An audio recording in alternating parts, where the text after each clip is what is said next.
मराठी साहित्य पेपर 2 मधील एक एक पान गळावया या गौरी देशपांडेंच्या जो काही लघु कादंबऱ्यांचा संग्रह आहे त्याला आपण सुरुवात केलेली होती आणि मी सांगितलं होतं की या वर्षीपासून किंवा या बॅचपासून मी टेक्स्ट वाचन नावाची जी ॲक्टिव्हिटी आहे ती विद्यार्थ्यांच्या सोबत करवून घेणार आहे. म्हणजे तुमच्या वैयक्तिक पातळीवर तुम्ही त्याची मल्टिपल रीडिंग्स तर करणारच आहात, पण माझ्यासोबत एक वाचन हे यातल्या टेक्स्टचं या वर्षीच्या बॅचपासून मी सुरू केलेलं आहे. आणि आपण आता काही पानं त्या कादंबरीची वाचली आहेत, लघु कादंबरीची. तत्पूर्वी मी पुढे जाण्या अगोदर आपल्या मराठी साहित्य या टेलिग्राम चॅनलवर UPSC मेन्स 2014 ते 2025 आणि MPSC मेन्स 2025 या मुख्य परीक्षांच्या मराठी साहित्य या वैकल्पिक विषयांमध्ये एक एक पान गळावयावर आलेले जे सगळे प्रश्न आहेत ते माझ्या हस्ताक्षरामध्ये लिहून त्याची PDF करून आपल्या टेलिग्राम चॅनलवर टाकलेली आहे. माझ्या हस्ताक्षरामधली PDF तुम्हाला तिथे देण्याचा उद्देश हा की तुम्ही सुद्धा तुमच्या हातानं हे प्रश्न लिहावेत. हातानं प्रश्न लिहिण्याला एक महत्त्व आहे आणि त्या ॲक्टिव्हिटीला काहीतरी एक रिझल्ट आहे म्हणून ते करायला लावलेलं आहे. आता आपण काय करूयात की पुढचं एक एक पान गळावायला जाण्याआधी वाचण्या अगोदर ते प्रश्न जे आहेत ते बघून घेऊया, वाचून घेऊया. इतक्या इनिशियल लेवलला लगेच आपण त्याचं स्ट्रक्चर तयार करायला जाणार नाही आहोत, पण ॲटलिस्ट वाचत असताना आपल्याला आता काय प्रकारचे प्रश्न याच्यावर गेल्या 10-11 वर्षांमध्ये UPSCने विचारले आहेत, काय प्रकारचं त्याच्यामध्ये वर्डिंग आहे, आपल्याला काय अपेक्षित आहे हे आपण बघणार आहोत आणि मग वाचनाला परत सुरुवात करणार आहोत. ही ॲक्टिव्हिटी खूप महत्त्वाची ठरेल या वर्षीपासून असं मला वाटतं, कारण वाचता वाचता आपल्याला लक्षात येईल की हे लक्षात ठेवायचे असे मुद्दे आहेत. ठीक आहे. 2025च्या रसास्वादाला आपण थोडा वेळ बाजूला ठेवणार आहोत, ते आपण नंतर म्हणजे काही दिवसांनी मी त्याला सुरुवात करणार आहे. रसास्वादाला डायरेक्ट सुरुवात केली की तुम्ही त्याच चुका परत करता हे माझ्या निदर्शनास येतं, कारण तुम्हाला त्याची काही गाईडलाईन नसते. मग लोक आत्ता जे मी मुख्यच्या काही लोकांसाठी पेपर चेक करतो तर तिथं डायरेक्ट आहे की ते गोष्टच सांगायला सुरुवात करतात की मग राधा होती, मग तिचा नवरा माधव होता, मग माधव जो आहे त्याचा मृत्यू होतो, मग गणेश, अंबुजा, नीरजा हे त्याचे मुलं असतात. अशा पद्धतीने लोक रसास्वादामध्ये काही ना काही भरताड लिहित आहेत, तर त्यांच्या ते लक्षात येत नाही की एक्सपेक्टेड काय. तर आपण थोडंसं टेक्स्टचं वाचन, जुने प्रश्न, टेक्स्ट समजून घेणं ह्या गोष्टी करू आणि मग रसास्वादामध्ये पहिल्या आठवड्यानंतर जाऊया. काय प्रश्न, आता हे सगळी PDF तुमच्याकडेही आहे, माझ्याकडेही त्याचं हँडरिटन माझं आहेच आहे. UPSC 2025चा प्रश्न चौथा C 15 मार्काचा 20 मार्काचा जो प्रश्न आहे तो आपण आधी बघूया. काय आहे, स्त्रीच्या जीवनात, आता पूर्ण प्रश्न लिहित नाही मी, ही PDF तुमच्याकडे आहे. काळानुरूप होणारी स्थित्यंतरे, काळानुरूप होणारी स्थित्यंतरे, स्त्रीच्या जीवनात काळानुरूप होणारी स्थित्यंतरे आणि बदलत जाणारे संदर्भ, आणि बदलत जाणारे संदर्भ, आणि बदलत जाणारे संदर्भ याचे प्रत्यंतर, याचे प्रत्यंतर एक एक पान गळावया या कादंबरीतून कसे येत राहते ते सविस्तर वर्णन करा. सविस्तर वर्णन करा. सविस्तर वर्णन करा. काय म्हटलंय मग बघा, काय प्रश्न विचारलाय आणि UPSCचेच प्रश्न आपण आता MPSCलाही एक्सपेक्ट करणार आहोत. पुढचे 3 वर्ष 5 वर्ष प्रश्न हेच रिपीट होत जाणार आहेत. मराठी साहित्याचा सिलेबस मी पहिल्या लेक्चरला सांगितलं तर इतर ऑप्शनलच्या तुलनेने अत्यंत छोटा आहे, अत्यंत कमी आहे. त्याच टेक्स्टवर वारंवार आपल्याला ते वाचत राहायचं आहे आणि ह्याच्यावरच कमांड घ्यायची आहे. कुठलीही इतर पुस्तकं आपल्याला पेपर 2 साठी वाचायची नाही आहेत. तिथेच आहे ते आपला मोक्ष जो आहे तो त्याच पुस्तकांमध्ये आहे. स्त्रीच्या जीवनात काळानुरूप होणारी स्थित्यंतरे आणि बदलत जाणारे संदर्भ. स्थित्यंतर, स्थित्यंतर स्थिती जी आहे तुमची काळानुरूप होणारी स्थित्यंतरे आणि बदलत जाणारे संदर्भ याचे प्रत्यंतर, ह्याचा प्रत्यय येतो, ह्याचं प्रत्यंतर वाचकाला होतं, ह्याचं जे काही आहे कसं येत राहते याचं सविस्तर वर्णन करा. आता पहिला मुद्दा आहे, काळानुरूप होणारी स्थित्यंतरे स्त्रीच्या जीवनात. म्हणजे स्त्रीच्या जीवनात, जीवन म्हणजे काय, जीवनपट साधं आहे की जन्म आहे, बालपण आहे, पौगंडावस्था आहे, तरुणपण आहे, मध्यम ते सगळं वय आहे, मग 40शी आहे, 40शी नंतर तुमचं म्हातारपण आहे, वार्धक्य आहे. येस, ह्या सगळं काळानुरूप तुमचं वय परत्वे जो काही बदल आहे तो, आणि त्या काळानुरूप होणारी स्थित्यंतर आहेत.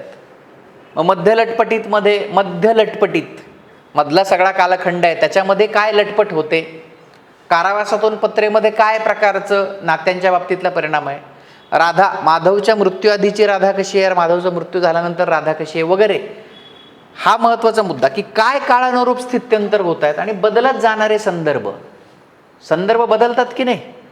तुमच्या माझ्या आयुष्यातलेही संदर्भ बदलतात की नाही. आपण लहानपणी एक ठरवलेलं असतं, मग आपण पौगंडावस्थेत जाताना आपण वेगळंच ठरवतो, मग कॉलेजमध्ये काहीतरी वेगळंच ठरतं, मग सिव्हिल सर्व्हिसेसची परीक्षा द्यायला येतात लोक, मग डायरेक्ट IAS व्हायला येतात आणि मग सरते शेवटी नाही, मग ते प्रिलिम्सचा प्रॉब्लेम होतो आहे, मग नको MPSC देऊया, मग नाही MPSCत पण आता ऑब्जेक्टिव्ह गेलं आहे, मग आता मी STIच होतो, ह्याचं पण काय खरं नाही, माझी कंबाईन जी आहे लास्ट इयरची ती गेली आहे, मग आता काय तलाठी निघतायत का कुठे, मग सरळ सेवा करतो. बदलत जाणारे संदर्भ म्हणजे ऑल इंडिया सर्व्हिसेसपासून डायरेक्ट इथं संदर्भ बदलले, आर्थिक नियोजनाचे संदर्भ बदलले, नात्यांच्या बाबतीत संदर्भ बदलतात है ना, आपल्या चॉईसेस बदलतात, आपले प्रेफरन्सेस बदलतात, आपल्या प्रायोरिटीज बदलतात. हे मी सामान्य बोलतोय, अत्यंत वाङ्मयीन भाषेत जात नाही. समजून घ्यायचा आहे प्रश्न की बदलत जाणारे संदर्भ, काळानुरूप होणारी स्थित्यंतर, कशात ना कशात जातोय मुलगा किंवा मुलगी. प्रत्येकाच्या आयुष्यामध्ये स्थित्यंतर होतात की नाही, नाही ते असं होतं मग असं झालं. आणि काळानुसार बदलत जाणारे संदर्भ, काय संदर्भ बदलतात, जगण्याच्या वेगवेगळे जे आयाम आहेत त्याचे संदर्भ बदलतात, जगण्याच्या प्रती जी भावना आहे त्याचे संदर्भ बदलतात. आधीसारखं काही राहत नाही. आपण म्हणतो की नाही, आधी ज्या गोष्टींची हौस होती त्या गोष्टींमध्ये नंतर ते उदास किंवा कंटाळवाणं वाटायला लागतं. मग हा संदर्भ बदलला. मग आता हे सगळं कशाच्या बाबतीत बघायचंय, स्त्रीच्या बाबतीत बघायचंय. स्त्रीच्या जीवनात काळानुरूप होणारी स्थित्यंतरे, मग एका स्त्रीच्या जीवनात, विशेषतः मराठी स्त्रीच्या जीवनामध्ये काळानुरूप कशी स्थित्यंतर होतात आणि बदलत जाणारे संदर्भ, याचं प्रत्यंतर सविस्तर याचं वर्णन करा. आता मग आम्हाला सांगायचं की राधाच्या संदर्भात ते सांगा, मध्यलटपटीच्या मधल्या नायिकेच्या संदर्भात सांगा, कारावासातून पत्रेच्या याच्या संदर्भात ते सांगा, आणि त्याच्यावरून स्त्रीच्या बाबतीत कसं स्थित्यंतर होतंय, काय बदलतंय, आई म्हणून काय बदलतंय, मुलं लहान असताना काय बदलतंय, मोठी झाल्यावर काय बदलतंय, स्वतःच्या करिअरच्या बाबतीत काय बदलतंय. काल आपण गौरी देशपांडेंचं मुलाखतीतलं मुद्दा वाचला ना, जे म्हणून पुरुषाला करावं असं वाटतं ते स्त्रीने केलं तर स्त्रीला त्याची किंमत द्यावी लागते. आणि स्वतःचा पैस निर्माण करणं, स्वतःच्या जागेवर ठाम उभं राहणं, याला मी सगळ्यात मोठं मानते. मग त्याची किंमत काही का मोजावी लागेना. मग ही किंमत मोजताना काय प्रकारचं सगळे संदर्भ बदलतात हे सांगा.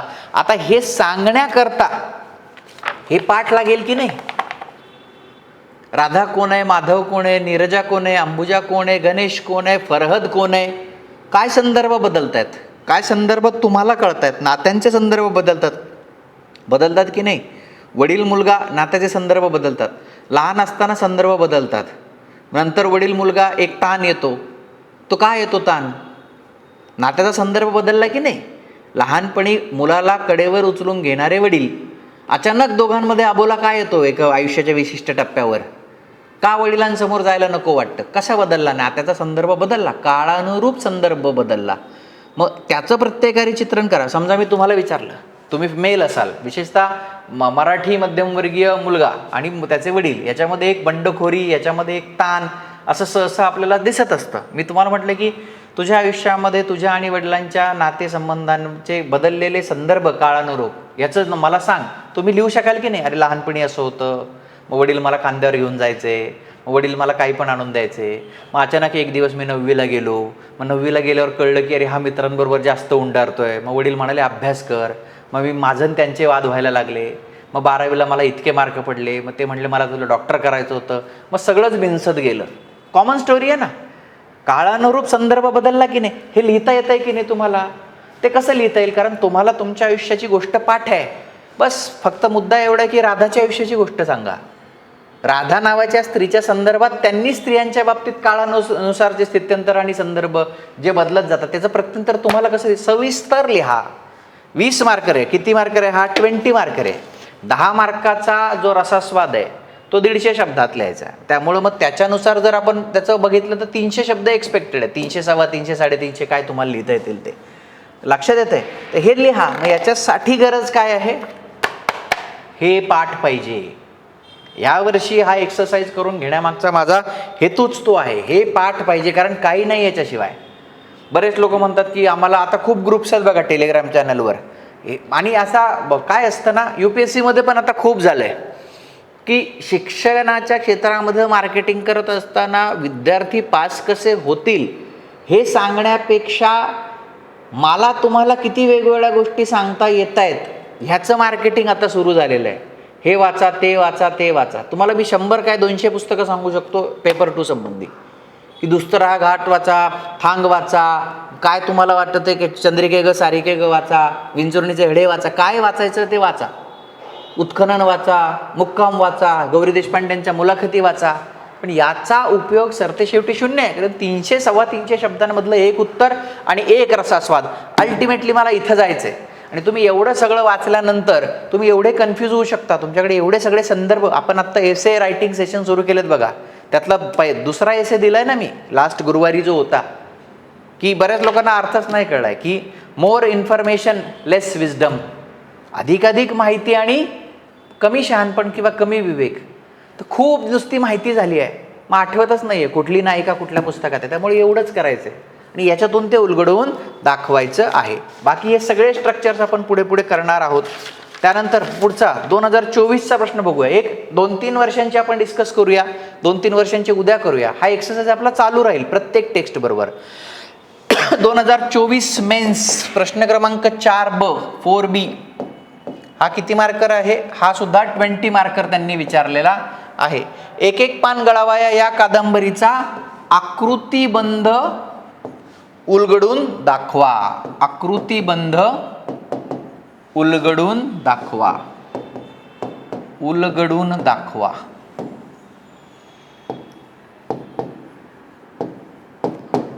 ओपन करून दाखवा, उलगडवून दाखवा.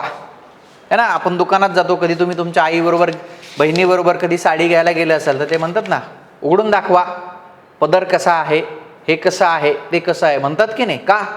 नीट जरा विस्कटून सांगा साध्या भाषेत. हे बघा, ज्याला साध्या भाषेत शिक्षण कळलं तो सक्सेसफुल होतो. उगीचच काहीतरी जार्गन वापरलं, उगीचच काहीतरी टफ भाषा वापरली, हे सिव्हिल सर्व्हिसेसला अपेक्षित नाही. हे विद्यार्थ्यांनी करू नये आणि हे शिक्षकांनी पण करू नये. सिव्हिल सर्व्हिसेस ही कोणत्याही बाबतीत एक्सपर्टीजची परीक्षा नाही आहे. सिव्हिल सर्व्हिसेस ही कोणत्याही बाबतीत तज्ज्ञ होण्याची परीक्षा नाही आहे. ती जर असती तर हे असे 10 मार्कर, 5 मार्कर, 15 मार्कर त्यांनी विचारले नसते. 300 शब्दात आणि 150 शब्दात रसास्वाद लिहिणं, उत्तर लिहिणं हे शक्य नाही आहे वाङ्मयासारख्या विषयामध्ये. त्याला खूप मोठा पैस लागतो. शब्दमर्यादा वगैरे हे जे काही प्रकार आहे हे त्या स्ट्रक्चरमधून आपल्याला पास व्हायचं म्हणून ते ठेवलेले आहेत. त्यामुळं साधे शब्द, सोपे शब्द, एक्झामिनरला कळतील असे शब्द, तुम्हाला जे म्हणायचे ते व्यवस्थित कन्वे होईल असे शब्द आपल्याला वापरायचे. आणि तेच मी टीचिंगमध्ये पण करणार आहे. ज्या पद्धतीचं स्ट्रक्चर सगळं बदललेलं आहे गेल्या 4-5 वर्षांमध्ये UPSC आणि MPSCचं, त्याचा माझा एक्सपिरियन्स हे सांगतो की साधं उलगडवून दाखवणे. उलगडवून दाखवा बाबा. उलगडा आपण म्हणतो, दाखवा, उलगडवून दाखवा. आकृतीबंध. मग सर आकृतीबंध म्हणजे नेमकं काय? मी त्या दिवशीच सांगितलं होतं की एक साधी गोष्ट जी आहे तिच्यामध्ये एक आशय आहे आणि दुसरं असतं तिचा भाग म्हणजे तिची अभिव्यक्ती. बरोबर आहे. Content and expression. Content and expression. काय सांगायचं आहे तुम्हाला? कसली गोष्ट सांगायची आहे? राधाची गोष्ट सांगायची आहे, औदासिन्याची गोष्ट सांगायची आहे, स्त्रीबद्दल काहीतरी बोलायचं आहे, नात्यांबद्दल काहीतरी बोलायचं आहे, लग्नसंस्थेबद्दल काहीतरी बोलायचं आहे. फाईन. पण कशी अभिव्यक्ती करताय तुम्ही? मग एक एक पान गळावयामध्येच पहिल्याच परिच्छेदामध्ये माधवच्या मृत्यूची बातमी आहे. मग माधवच्या मृत्यूच्या बातमीनंतर फ्लॅशबॅकमध्ये सगळं येतं की नाही, आठवतं की असं झालं होतं, माधव असं म्हटलं होता, बरोबर. मग असं न करता सरळ सरळ कथा सांगितली असती तर सुरुवात करायची माधवशी लग्न झाल्यापासून, मुलं झाल्यानंतर, मुलं मोठी होई झाल्यानंतर, आणि मग पुढे सगळ्यात शेवटी कथेच्या शेवटी माधवचा मृत्यू दाखवायचा आलं लघु कादंबरीच्या शेवटी. असं करता आलं असतं का? कदाचित करता आलं असतं, पण त्याच्यातून जे सांगायचं ते पोचलं असतं की नाही माहीत नाही. आकृतीबंध फॉर्म काय आहे, का निवडलाय, का लघु कादंबरीच ठेवली आहे, का 500 पानांची कादंबरी नाही लिहिली आहे, हा इथून सुरुवात आहे. कसं सांगितलंय, काय सांगितलं हे कळलं. आकृतीबंध उलगडवून दाखवा. का पात्रांची योजना अशी केली आहे की का राधा आणि माधव आहे, माधवचं मृत होणं का आहे. सगळ्यात शेवटी मर्ढेकरांची जी कविता आहे ती का एक एक पान गळावया जे आहे, का येत असे मज रडावया जे आहे, का करायचं आहे ते, का लिहिलंय तिथे, का या पात्रांच्या तोंडी इंग्रजी भाषा आहे, निवेदनाची पद्धत अशी का वापरली आहे, तृतीय पुरुषी निवेदन का वापरलं आहे, कशा पद्धतीनं ही योजना केलेली आहे, का ते कॅरेक्टर फॉरेन सर्व्हिसेसमधलं असतं, का ती व्यक्ती ही बिगारी काम करणारी नाही आहे, काय प्रकारचं आशय आहे आणि काय प्रकारचं अभिव्यक्ती मला सांगायची, काय प्रकारची अभिव्यक्ती मला करायची आहे, ती आशय त्या अभिव्यक्तीला नियंत्रित करत असते की नाही. लक्षात येत आहे मला काय, मला लहान मुलांना गोष्ट सांगायची आहे.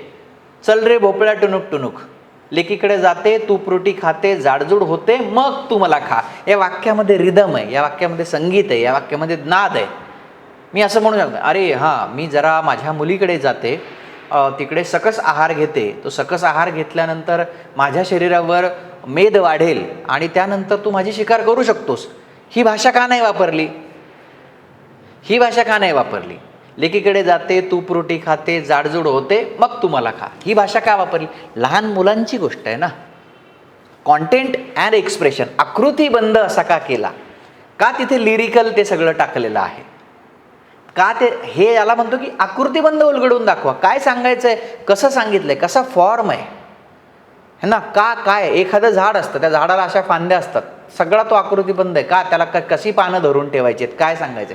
साध्या भाषेमध्ये मी बोलतोय, वाङ्मयीन व्याख्यान वगैरे काही चालू नाही आहे, कारण आपण वाङ्मयाच्या वर्गात बसलेलोच नाही आहोत. आपण ऑप्शनल निवडलाय MPSCतनं डेप्युटी कलेक्टर होण्यासाठी आणि UPSCतनं IAS होण्यासाठी.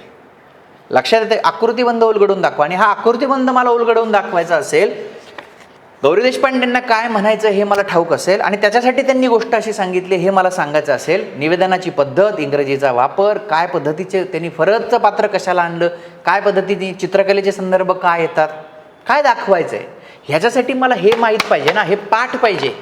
हे बघा, वाङ्मय किंवा साहित्य इतकं सोपं आहे की तुम्हाला हे पाठ असेल ना, एक स्ट्रक्चर तुमचं पाठ आहे, मला प्रश्न कसा पण द्या, मी माझी माहिती अशी फिरवतो, ते स्किल आहे. पण त्याच्यासाठी तुम्ही खूप जास्त प्रमाणामध्ये लेखन करणं गरजेचं आहे. आणि फक्त मराठी साहित्य याच ऑप्शनलसाठी नाही, तर इतर सगळ्या ऑप्शनल्स आणि GS आणि निबंधासाठी आपल्याकडे महाराष्ट्रामध्ये लेक्चरबाजी, वर्कशॉप, मी आता हे थोडंसं उघड बोलायला लागलेलो आहे, पूर्वी मी बोलत नसे. पण प्री झाल्यानंतर मेन्सच्या कार्यशाळा लिहावे कसे, प्री झाल्यानंतर मेन्सच्या बॅचेस, अरे प्री आणि मेन्समध्ये बॅचेस, प्री आणि मेन्समध्ये रायटिंग 4 महिन्यामध्ये शिकून लिहिण्याची स्पेस नाही आहे ही, ती प्रिलिमच्या अगोदर असते. आत्ता रायटिंग आहे. तुम्ही आत्ता 4 तास मला मुलं विचार, सर तुम्ही ते बॅच घेणार आहे का यावर्षी, क्रॅश कोर्स घेणार आहे का 3 महिन्याचा. नाही, नवीन आहे ना सगळं, नवीन असू दे जुनं असू दे. प्रिलिम्स आणि मेन्समध्ये 4 विषय आहेत GSचे, एसे आहे, एक ऑप्शनल आहे. 1000 मार्कांचे GS आहे, 250चा एसे आणि 1750 मार्काचं तुला लिहायचं आहे राजा. 20-20 प्रश्न तुमच्याकडे आहेत आणि तू काय इथं क्रॅश कोर्स आहे. लोक आत्ता PSIRचा क्रॅश कोर्स मागतायत, लोक आत्ता हिस्ट्रीचा क्रॅश कोर्स मागतायत, लोक वाङ्मयाचा क्रॅश कोर्स मागतायत. नाही, आत्ता वाचा तुमच्या लेवलवर. जर तुम्ही प्रिलिम्स पास होणार असाल आणि आत्ता देणार असाल आणि जे काही त्या संदर्भातले फॅकल्टी आहेत त्यांना म्हणा, सर लिहून टेस्ट घ्या आणि मग माझ्याशी बोला, मग मला सांगा काय वाचायचं, मी परत 5 दिवसांनी ते वाचून येतो. लेक्चर फिक्चर करण्याचा आत्ताच्या मेन्ससाठीच आहे हे, 2027साठी जास्त उपयुक्त आहे. 2026 अनायासे तुमचं काही निम्म झालं असेल तर, आता फुल फ्लेज आत्ता तुम्ही प्रिलिम्स पास झाले तर तुम्ही लिहिणंच गरजेचं आहे. हे लिहूनच कळतं. आकृतीबंध उलगडून दाखवा. आणखी पुढे 2023 2023चा पेपर बघूया. UPSC 2023 रसास्वाद राहू द्या, मध्यलटपटीचा रसास्वाद आहे, आपण त्यावर नंतर बोलू. प्रश्न क्रमांक 4B आहे. तुमच्याकडे PDF आहे बरं काही, मी पुन्हा सांगतोय, मराठी साहित्य या आपल्या टेलिग्राम चॅनलवर ती PDF मी दिलेली आहे माझ्या अक्षरात. तुम्ही ते सगळे प्रश्न तुम्ही तुमच्या हाताने लिहून काढायचे. आधुनिक जीवन जाणीवेने उपस्थित केलेले पेच. आधुनिक जीवन जाणीवेने उपस्थित केलेले पेच. हा जो एक्सरसाइज करतो हा खूप महत्त्वाचा आहे. ज्या ज्या वेळेला शिक्षक PYQ आणि प्रश्न लिहित असतील बोर्डवर आणि बोलत असतील, ते सेशन, ते लेक्चर, हा एक्सरसाइज खूप महत्त्वाचा आहे. आधुनिक जीवन जाणीवेने उपस्थित केलेले पेच उलगडून पाहण्याचा प्रयत्न. इथेही तो शब्द आहे बघा, उलगडून. UPSCला आवडलेला शब्द, उलगडून पाहण्याचा प्रयत्न. उलगडून पाहण्याचा प्रयत्न गौरी देशपांडे यांनी केला आहे असे तुम्हास वाटते का? तुम्हास वाटते का? असे तुम्हास वाटते का? सोदाहरण स्पष्ट करा. सोदाहरण स्पष्ट करा. आधुनिक जीवन जाणीवेने उपस्थित केलेले पेच, कॉन्फ्लिक्ट्स उलगडून पाहण्याचा प्रयत्न गौरी देशपांडेंनी केला आहे असे तुम्हास वाटते का? आणि हो जर तुमचं उत्तर असेल तर सोदाहरण स्पष्ट करा. सोदाहरण म्हणजे उदाहरण, उदाहरणं देऊन स्पष्ट करा. उदाहरणं कुठं आहेत? इथं आहेत. उदाहरणं कुठे आहेत?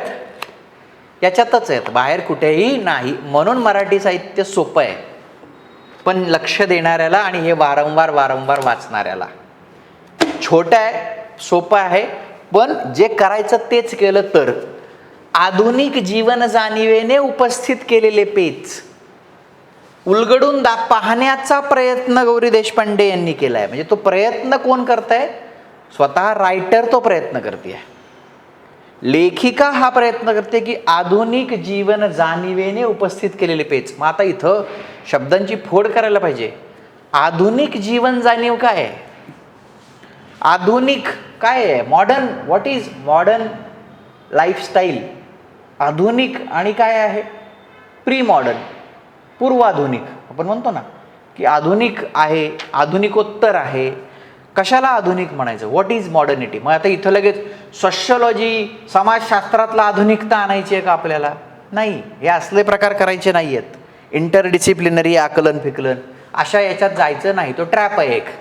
तो त्या बौद्धिक आनंदाची गंमत आहे सगळी. आधुनिक जीवन जाणीवेनं उपस्थित केलेले पेच काय काय आहे? साध्या मोठी मराठी समाजाला आधुनिकता म्हणजे काय? कुठली जीवन जाणीव आहे? बरं, आधुनिकता म्हणजे यंत्रांच्या बाबतीतली आधुनिकता आहे का? आधुनिकता म्हणजे शास्त्रीय शोधांच्या बाबतीतली आधुनिकता आहे का? जीवन जाणीव, आधुनिक जीवन जाणीव, ते दोन शब्द एकत्र आहेत. आधुनिक जीवन जाणीवेने उपस्थित केलेले पेच काय आहे? आधुनिक जीवन जाणीव काय काय येतं त्याच्यामध्ये? व्यक्तीला दिलेलं महत्त्व अमेरिकेमध्ये जसं आहे तसं येतं आहे का? व्यक्तिगत सुखाची जी काही सगळी परिभाषा आहे तिला महत्त्व देणं. मग ही आधुनिक जीवन जाणीव होऊ शकते का?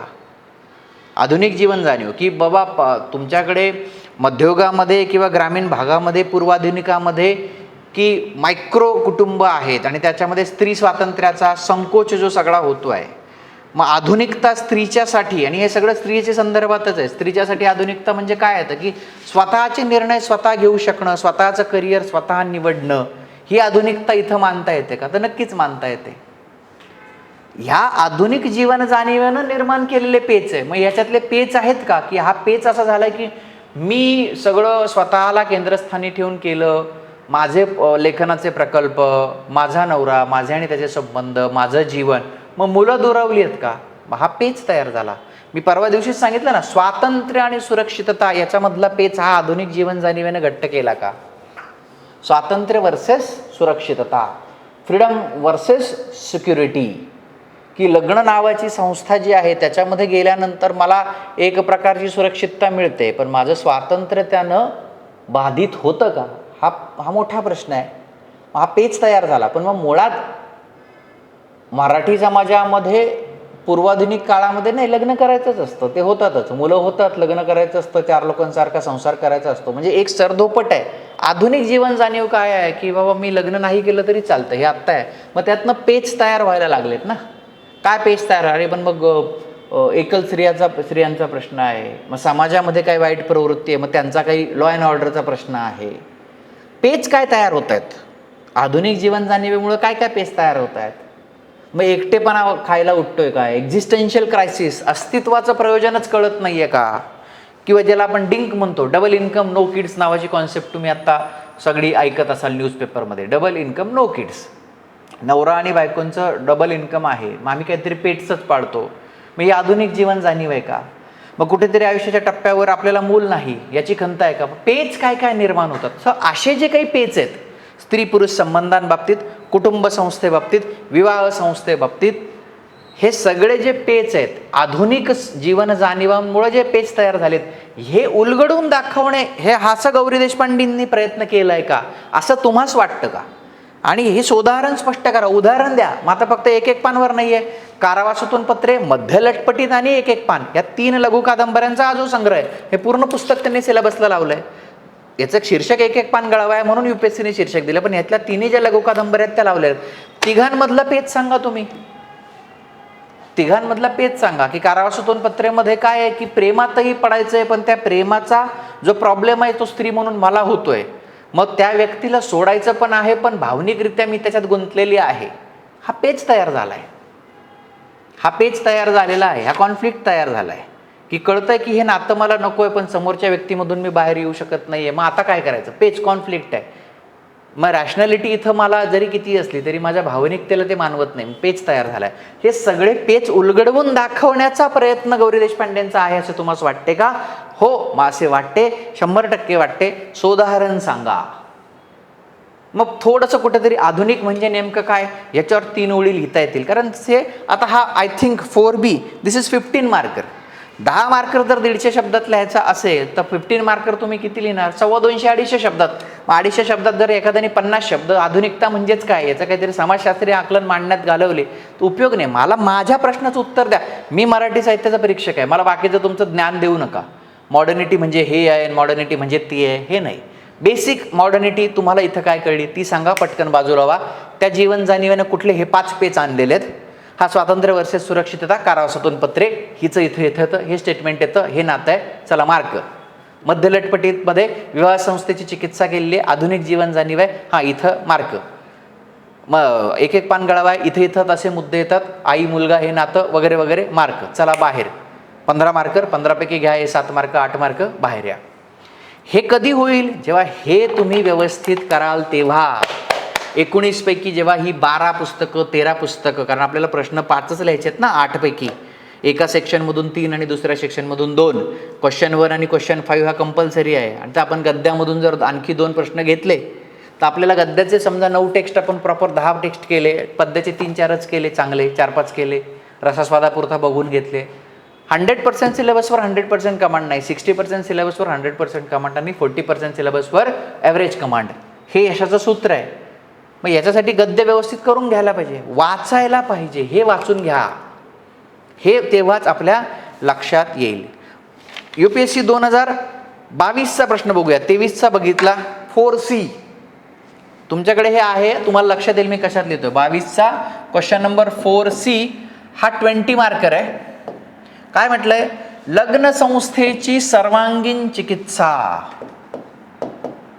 लग्न संस्थेची सर्वांगीण चिकित्सा. सर्वांगीण चिकित्सा एक एक पान गळावा या संग्रहातील कथांमधून, आता इथे यांनी कथा हा शब्द वापरला आहे, मग आपण त्याच्यावर ते सुरुवातीला लिहायला पाहिजे की कथा म्हणायचं की लघु कादंबरी म्हणायचं, आणि लघु कादंबरी म्हणायचं असेल तर का म्हणायचं, हे 20-30 शब्दात सांगून टाकायचं. या मताची यथार्थता पटवा, या मताची यथार्थता पटवा, आम्हाला तुम्ही या मताची यथार्थता पटवा. बरोबर आहे की नाही? हे किती यथार्थ आहे, हे किती खरं आहे, हे किती वास्तव आहे. यथार्थ ज्याला आपण म्हणतो, यथार्थता पटवा. लग्न संस्थेची सर्वांगीण चिकित्सा गौरी देशपांडेंच्या या सगळ्या ज्या काही गोष्टी त्यांनी सांगितल्या त्याच्यामधून आहे. कारावासोपन पत्रेमध्ये लग्न संस्थेची चिकित्सा आहे की नात्यांची चिकित्सा आहे, तिथं थोडंसं वेगळं मत येतं. मध्य लटपटीतमध्ये लग्न संस्थेची चिकित्सा आहे का, तर हो. मोठमोठे संवाद आहेत. एक एक पान गळावामध्ये आहे का, तर हो. काय पद्धतीची चिकित्सा आहे, आणि ह्या मताची यथार्थता पटवा, हे किती खरं आहे. कारावासोपन पत्रेमध्ये तिथं तुम्हाला तुमचं जजमेंट द्यावं लागेल की अरे कारावासोपन पत्रेला इतकं लागू होतं, इतकं होत नाही. मध्य लटपटीतला हे इतकं यथार्थ आहे, इतकं नाही. एक एक पानला इतकं आहे, इतकं नाही. हे जे आत्ता हवेत मी बोलतो ना, इतकं आहे तितकं आहे, हे टेक्स्ट आपण वाचायला ज्या सुरुवात केली आहे म्हणून बरेच लोक माझ्याकडे नुसते आता प्रश्न लिहून पाठवत आहेत आणि त्यांची उत्तरं मी वाचतोय म्हणून मला हे बोलावंसं वाटते. लक्षात येत आहे? सो इथं 2022 पर्यंत आपण थांबूया आणि आता पुढचं जे आहेत टेक्स्ट जे आहे ते वाचायला सुरुवात करूया. 21 पासून 14 पर्यंत आपण उद्याच्या याच्यात जाऊया. रोज आपण 4-4 वर्षांचे UPSCचे प्रश्न जे आहेत ते वाचत चालूया. हेतू हा प्रश्न कसे विचारलेत हे बॅकएंडला राहावं. बघा कुठे आलो होतो आपण, प्रश्न पेज नंबर 111. तिथे आता तिथून आपण परत सुरुवात करूया. त्याची सुरुवात करण्याच्या अगोदर थोडंसं आणखी गौरी देशपांडेंची जी काल परवा मी मुलाखत तुम्हाला सांगितली होती त्यांच्यातलं आणखी एक थोडंसं त्यांचं वाचूया. म्हणजे लेखिकेला काय म्हणायचं हे सुद्धा मी माझ्या हस्ताक्षरामध्ये लिहून टेलिग्राम चॅनलवर टाकेल, आणि ज्यांनी ॲपवरती पेड ॲडमिशन्स जे घेतलेले आहेत त्यांच्यासाठी तिथे नोट्स म्हणून ते येईल. प्रश्न त्यांना विचारला आहे की तुझ्या लेखनातनं लैंगिकतेच्या संदर्भातील नीतितत्वांची तू कायम चिकित्सा केलीस, ही प्रेरणा कुठून आली. गौरी देशपांडेंना विचारलं आहे की तुझ्या लेखनातनं लैंगिकतेच्या संदर्भातील नीतितत्व, मोरॅलिटी रिगार्डिंग द सेक्शुअलिटी, लैंगिकतेच्या संदर्भातलं जे काही आहे सेक्शुअल रिलेशनशिपच्या बाबतीतले जे मोरॅलिटी आहे याची तू कायम चिकित्सा केलीस, एन्क्वायरी केलीस, ही प्रेरणा कुठून आली. काय म्हणतात स्वतः लेखिका काय म्हणतात, त्याचं श्रेय जातं माझ्या काकांच्या विचाराकडे. सुप्रसिद्ध रधो कर्वे, महर्षी कर्वे यांचा मुलगा आहे ना, रधो कर्वे, महर्षी कर्वेंचा मुलगा, समाज स्वास्थ्यकार रधो कर्वे. मी MPSC प्रिलिम्समध्ये अनेक प्रश्न त्यांच्यावर घेतलेले आहेत. रधो कर्वेंच्या चरित्रावर सुद्धा यूट्यूबवर माझे अनेक व्हिडिओ सापडतील है ना. ध्यास पर्व नावाचा सिनेमा अमोल पालेकरांनी केलेला आहे. त्याच्यामध्ये किशोर कदम यांनी रधो कर्वेंची भूमिका केलेली आहे. ध्यास पर्व नावाचा सिनेमा मिळाला तर बघा. रधो कर्वे ज्यांनी समाज स्वास्थ्य चालवलं आणि त्याच्यामध्ये पहिल्यांदा काही गोष्टी लैंगिकतेविषयी त्यांनी लिहिल्या. समाज स्वास्थ्याचे अनेक अंक इंटरनेटवर मोफत अवेलेबल आहेत माझ्या माहितीप्रमाणे. ती साईट आता त्यांनी केली आहे. गौरी देशपांडे म्हणतात की माझ्या काकांच्या विचारांकडे जातं की लैंगिकते संदर्भात मी जे लिहिते ते महाराष्ट्रातील कुटुंब नियोजन कार्यक्रमाचे आद्य प्रवर्तक म्हणून प्रसिद्ध आहेत. स्वतः गौरी देशपांडे म्हणतात समाज स्वास्थ्य नावाचं एक मासिक त्यांनी सुरू केलं होतं. त्यामध्ये स्त्री पुरुष, त्यांची लैंगिकता, बहुपत्नीकत्व, निरोधाचा वापर वगैरे विषयांवर खूप विचार प्रवर्तक लेख ते लिहित. ते अगदी खरे विचारवंत आणि समाजसुधारक होते आणि त्यांच्या काळाच्या कितीतरी पुढे होते. त्यांच्या लिखाणाने मी प्रभावित झाले होते. ते लिखाण त्या काळात विलक्षण, असामान्य असंच होतं. सेक्स ही माणसाची एक प्रकारची भूकच आहे की जी प्रत्येकाला कोणत्या ना कोणत्या तऱ्हेने तृप्त करावीच लागते आणि समाज ती वेगवेगळ्या मार्गाने नियंत्रित करण्याचा, त्याला दिशा देण्याचा प्रयत्न करतो. समाजातील काही व्यक्तींना असं वाटतही असेल की ही भूक शमवण्यासाठी द्यावी लागणारी किंमत फार मोठी आहे. भावनिक, मानसिक आणि शारीरिक स्वास्थ्याचीही किंमत फार मोठी आहे आणि समाजाने घालून दिलेल्या चौकटीच्या बाहेरही ते जाऊ शकत नाहीत आणि हे तर वादातीतच आहे. स्त्रियांच्या संदर्भात तर या चौकटी म्हणजे जवळजवळ तुरुंगच आहेत.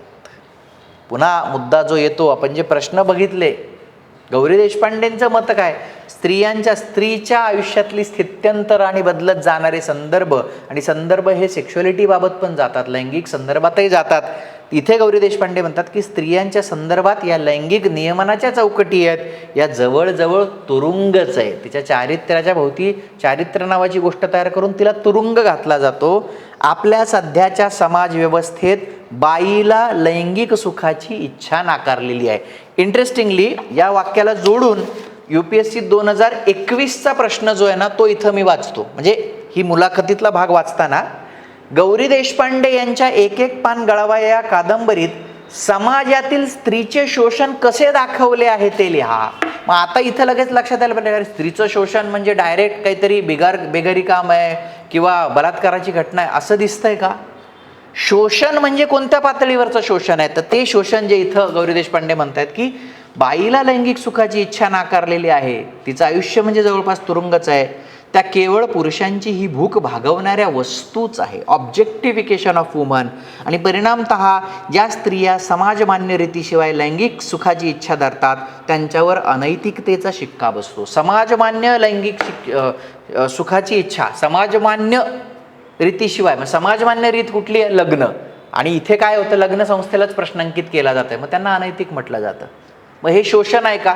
त्या प्रकारच्या शोषणाची चर्चा आपल्याला एक एक पान गळावायच्या संदर्भात करता येते का? रधोंच्या लिखाणातून मी हे शिकले की लैंगिकता आणि नैतिकतेचा संबंध जोडता कामा नये. म्हणजे हे गौरी देशपांडेंच्या बाबतीत डायरेक्ट लिहिता येईल, स्वतः त्यांचं वाक्य कोट करूनच आपल्याला लिहिता येईल, लैंगिकता आणि नैतिकता यांचा संबंध जोडता कामा नये, यांचा संबंध जोडता कामा नये. लैंगिकता आणि नैतिकता यांचा संबंध जोडता कामा नये. प्रश्न एक्सपेक्टेड क्वेश्चन तयार होऊ शकतो बघा. या विधानाचा परामर्श एक एक पान गळावायच्या संदर्भात घ्या, सोदाहरण घ्या.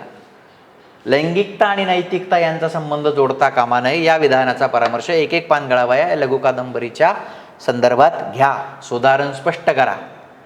झाला प्रश्न तयार झाला. लिहून बघा 15 मार्कर, लिहून बघा 20 मार्कर. मग आता कुठे कुठे संबंध आहे?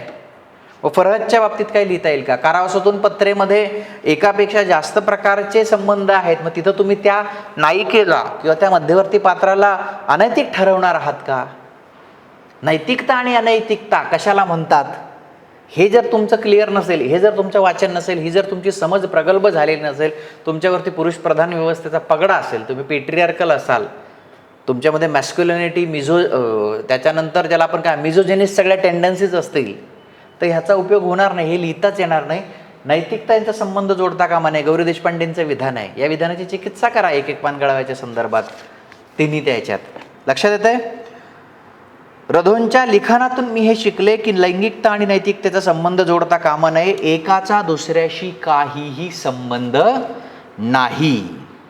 एकाचा दुसऱ्याशी काही संबंध नाही. आणखी एक प्रश्न आपण गौरी देशपांडेंच्या मुलाखती, हे जे मी एक्सरसाइज करतोय ना, ह्याच्यातनं तुमची समज विस्तारत जाणार आहे. लेक्चर्स त्याच्यासाठीच आहेत. ते टेक्स्ट समजून घेण्यासाठी ज्या बाहेरच्या ॲक्टिव्हिटी करायच्यात त्या ॲक्टिव्हिटी मी करवून घेणार आहे. म्हणून मी तुमचा शिक्षक आहे, तुम्ही माझे विद्यार्थी आहात.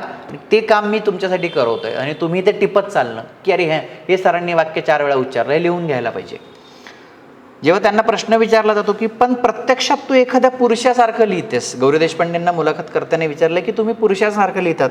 उलट गौरी देशपांडे म्हणतात, उलट मी तर म्हणेन मी अधिकच बाईसारखं लिहिते. खरं तर मी आयुष्य जाणलं आणि त्याचा वेगवेगळा अनुभव घेतला तो बाई आहे म्हणूनच. पुरुष असण्याचा मी तिरस्कार केला असता मला वाटतं ते अगदी निरुपयोगी जीवजात आहेत. मी अनेकदा जाहीरपणे हे सांगितलं आहे की मी संपूर्ण पुरुष जमातीची हकालपट्टी करीन, अपवाद फक्त माझ्या पुरुष मित्रांचा आणि नवऱ्यांचा, जे काहीसे ग्राह्य मानता येतील, कारण माझ्या हात देण्यामुळे ते थोडे सरळ झाले आहेत. तेव्हा अशा पुरुषांसारखं मी कसं लिहू शकते? लक्षात येत आहे? म्हणजे काय काय. आता आणखी एक प्रश्न आपण बघूया त्यांच्या लेखनाबद्दल.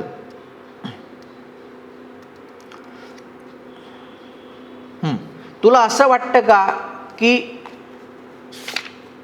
तुझ्या लिखाणातील कथानकांबाबत एक सर्वसाधारण प्रतिक्रिया अशी आहे की तू स्त्रियांबद्दल आदर्श परिस्थिती रेखाटतेस आणि वास्तवात तर भारतीय स्त्रिया तू रंगवतेस त्यापासून कितीतरी दूर आहेत. एक्झॅक्टली असं आहे का? सगळंच त्या स्त्रिया निर्णय घेऊ शकतात, त्यांच्या हातात नियंत्रण आहे, स्वतःचं आयुष्य हव्या त्या दिशेने वळवण्यामागची सामाजिक स्तर आहे त्यांचा, त्या उच्च मध्यमवर्गीय आहेत. आणि भारतातल्या अनेक स्त्रिया असं नाही आहेत असं त्यांना विचारलं. स्वतः काय म्हणतात गौरी देशपांडे बघा. हो, हे मीही ऐकलं आहे, पण मी आदर्श व्यक्तींबाबत आणि परिस्थितीबाबत माझ्या पुस्तकातून लिहिलेलं नाही. तुम्ही जर नीट काळजीपूर्वक माझं लिखाण वाचलं तर लक्षात येईल की ते तसं नाही. मला असं वाटतं आजच्या काळात बाई असं सांगायला बळ मिळवू शकते की मी ही अशी आहे. पण पुन्हा प्रश्न येतो की कुठली बाई? गरीब बाई की श्रीमंत बाई? उच्च जातीतली बाई की निम्न जातीतली बाई? मी असा विचार करते, माझ्या ह्या धारणा आहेत की हे बुवा मी असं करणार आहे, मग काही होऊ दे. एकदा तिनं अशी ताकद दाखवली की मग समाजसुद्धा तिचा सन्मान करेल. 1-2 पिढ्यामागे हे तितकं सोपं नसेल, पण आज हे करता येईल. आणि फक्त माझ्याच सामाजिक स्तरात असं नाही, अर्थातच मी ज्या वर्गात वाढले राहिले त्याबद्दल मी लिहिते. स्पष्ट केले गौरी देशपांडेंनी की ही माझी मर्यादा आहे. मी ज्या वर्गात राहिले, ज्या वर्गात वाढले त्याबद्दल मी लिहिते, म्हणजे शिकलेल्या मध्यमवर्गीय अशांबद्दल. पण माझ्या कथा हेच सांगू पाहतात की अशी स्त्री अस्तित्वात येऊ शकते आणि जे त्याला आदर्शवादी परिस्थिती म्हणतायत ती त्या प्रत्यक्षात आणू शकतात. मी ज्या स्त्रिया माझ्या लिखाणात चितारल्या त्यांना त्या बेजबाबदार असल्याचंही लेबल लावलं जातं, पण त्या तशा नाहीत. जेव्हा मी स्त्रीला स्वतंत्र दृढनिश्चयी व्यक्ती म्हणून दाखवते तेव्हा तिने ज्या कृती करायचं ठरवलेलं असतं त्यामागे सर्व परिस्थितीचा, ओघाने येणाऱ्या गोष्टींचा तर्कशुद्ध विचार केलेला असतो. त्यातूनच होणाऱ्या परिणामांना सामोरं जाण्याची ताकद मिळवलेली असते. तिला माहीत असतं तिला पुढे पाऊल टाकायचं आहे, विकसित व्हायचं आहे. प्रसंगी त्यासाठी तिच्यासारखा जे विचार करू शकत नाहीत त्यांना तोडावं लागणार आहे. प्रसंगी तिच्यासारखा जे विचार करू शकत नाहीत त्यांना तोडावं लागणार आहे. आणि हे धारिष्ट गौरी देशपांडेंच्या स्त्रिया दाखवतात.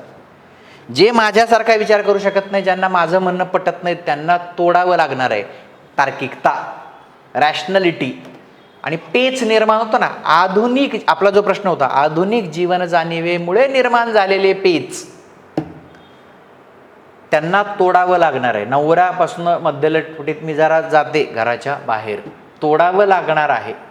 आणि एक पूर्वाधुनिक जाणीव काय, आधुनिकाच्या अगोदरची जाणीव काय की काहीही झालं तरी संसार मोडता कामा नये. पण माझ्या पद्धतीनं मला वागता येत नसेल तर मला तुला तोडावं लागणार आहे. कारावास मला तोडावा लागणार आहे. कारावासातून पत्रे.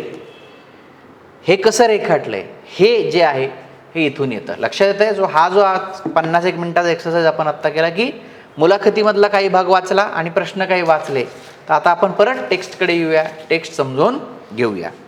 लक्षात येतंय काय चाललंय काय नाही.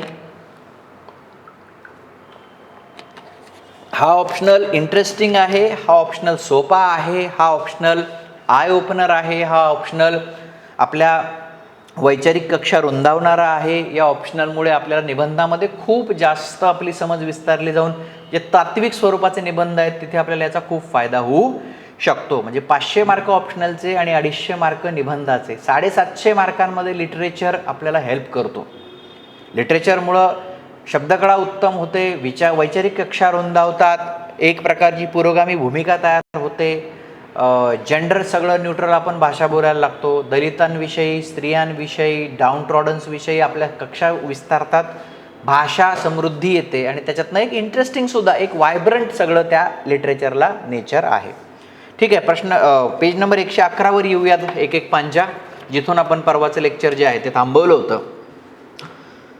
मुलं 8 दिवसात निघून गेली, राहता राहिली राधा. माधवचं मृत्यू जो आहे तो झालेला आहे आणि मुलं गेली आहेत. अधूनमधून चक्कर टाकणारे जवळचे, रोजची हजेरी लावणारा फरहद आणि हे घर. म्हटलं तर रिकामं आणि रिकामपणामुळं गच्च भरलेलं.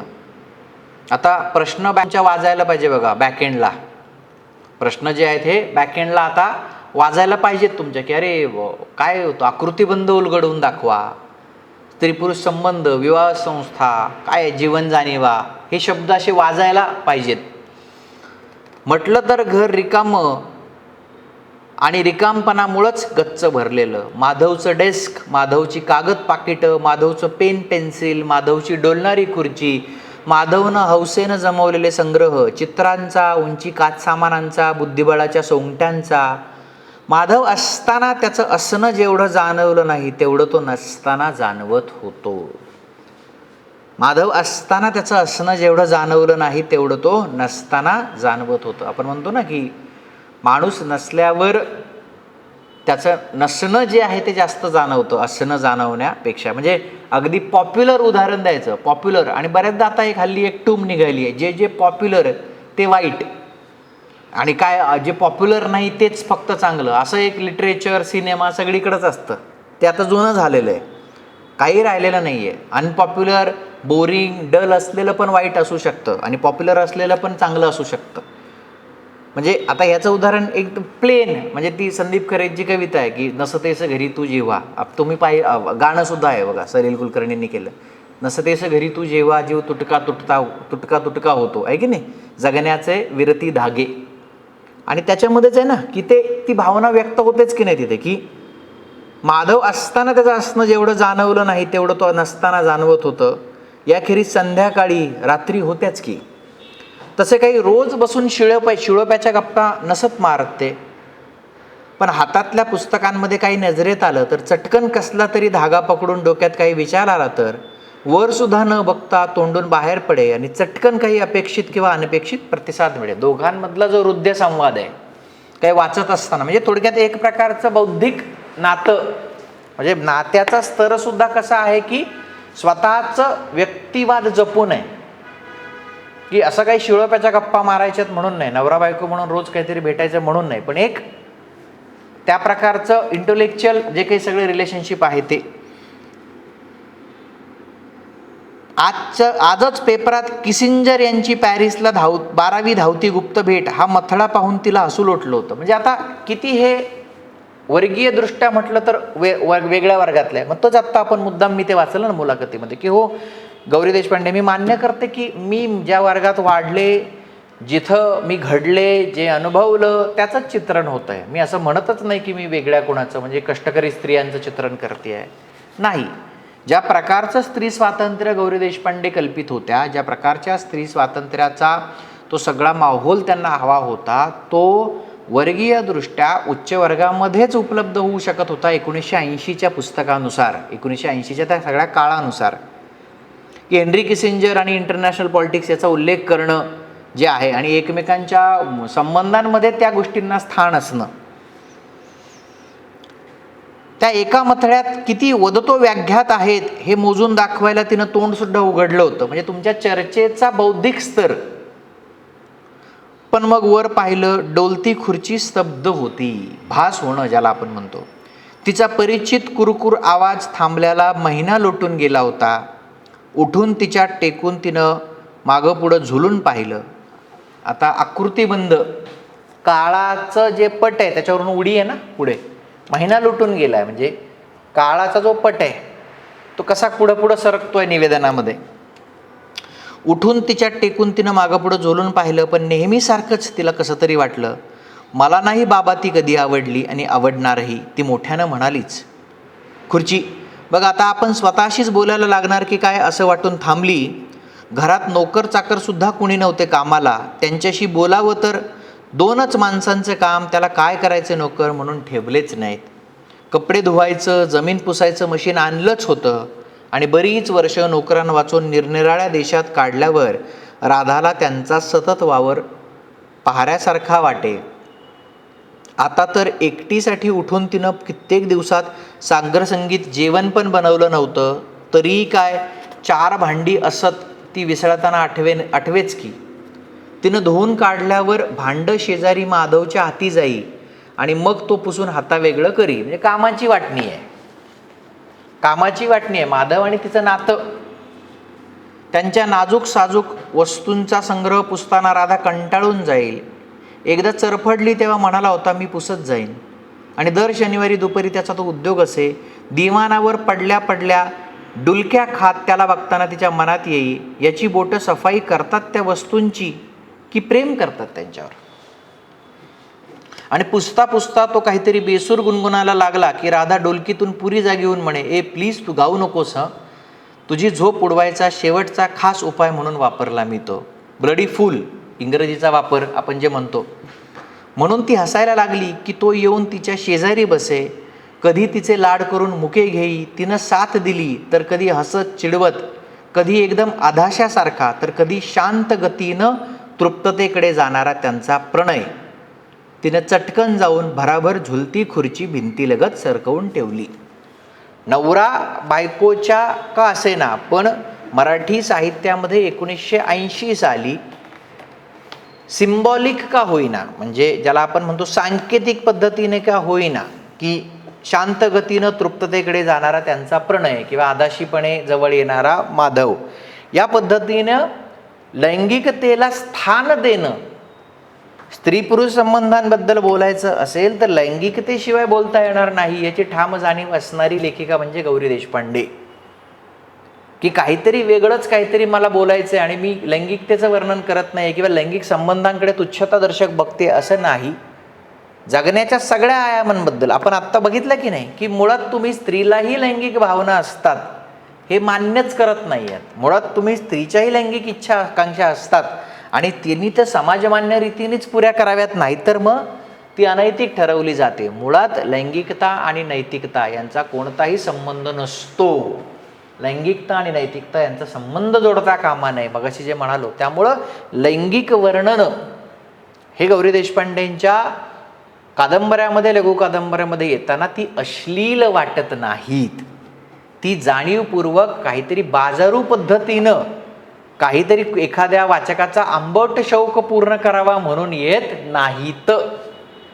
ती आंबट शौक पूर्ण करावा म्हणून येत नाहीत, तर त्या कॉन्टेंटचा, त्या आशयाचा अविभाज्य भाग म्हणून येतात.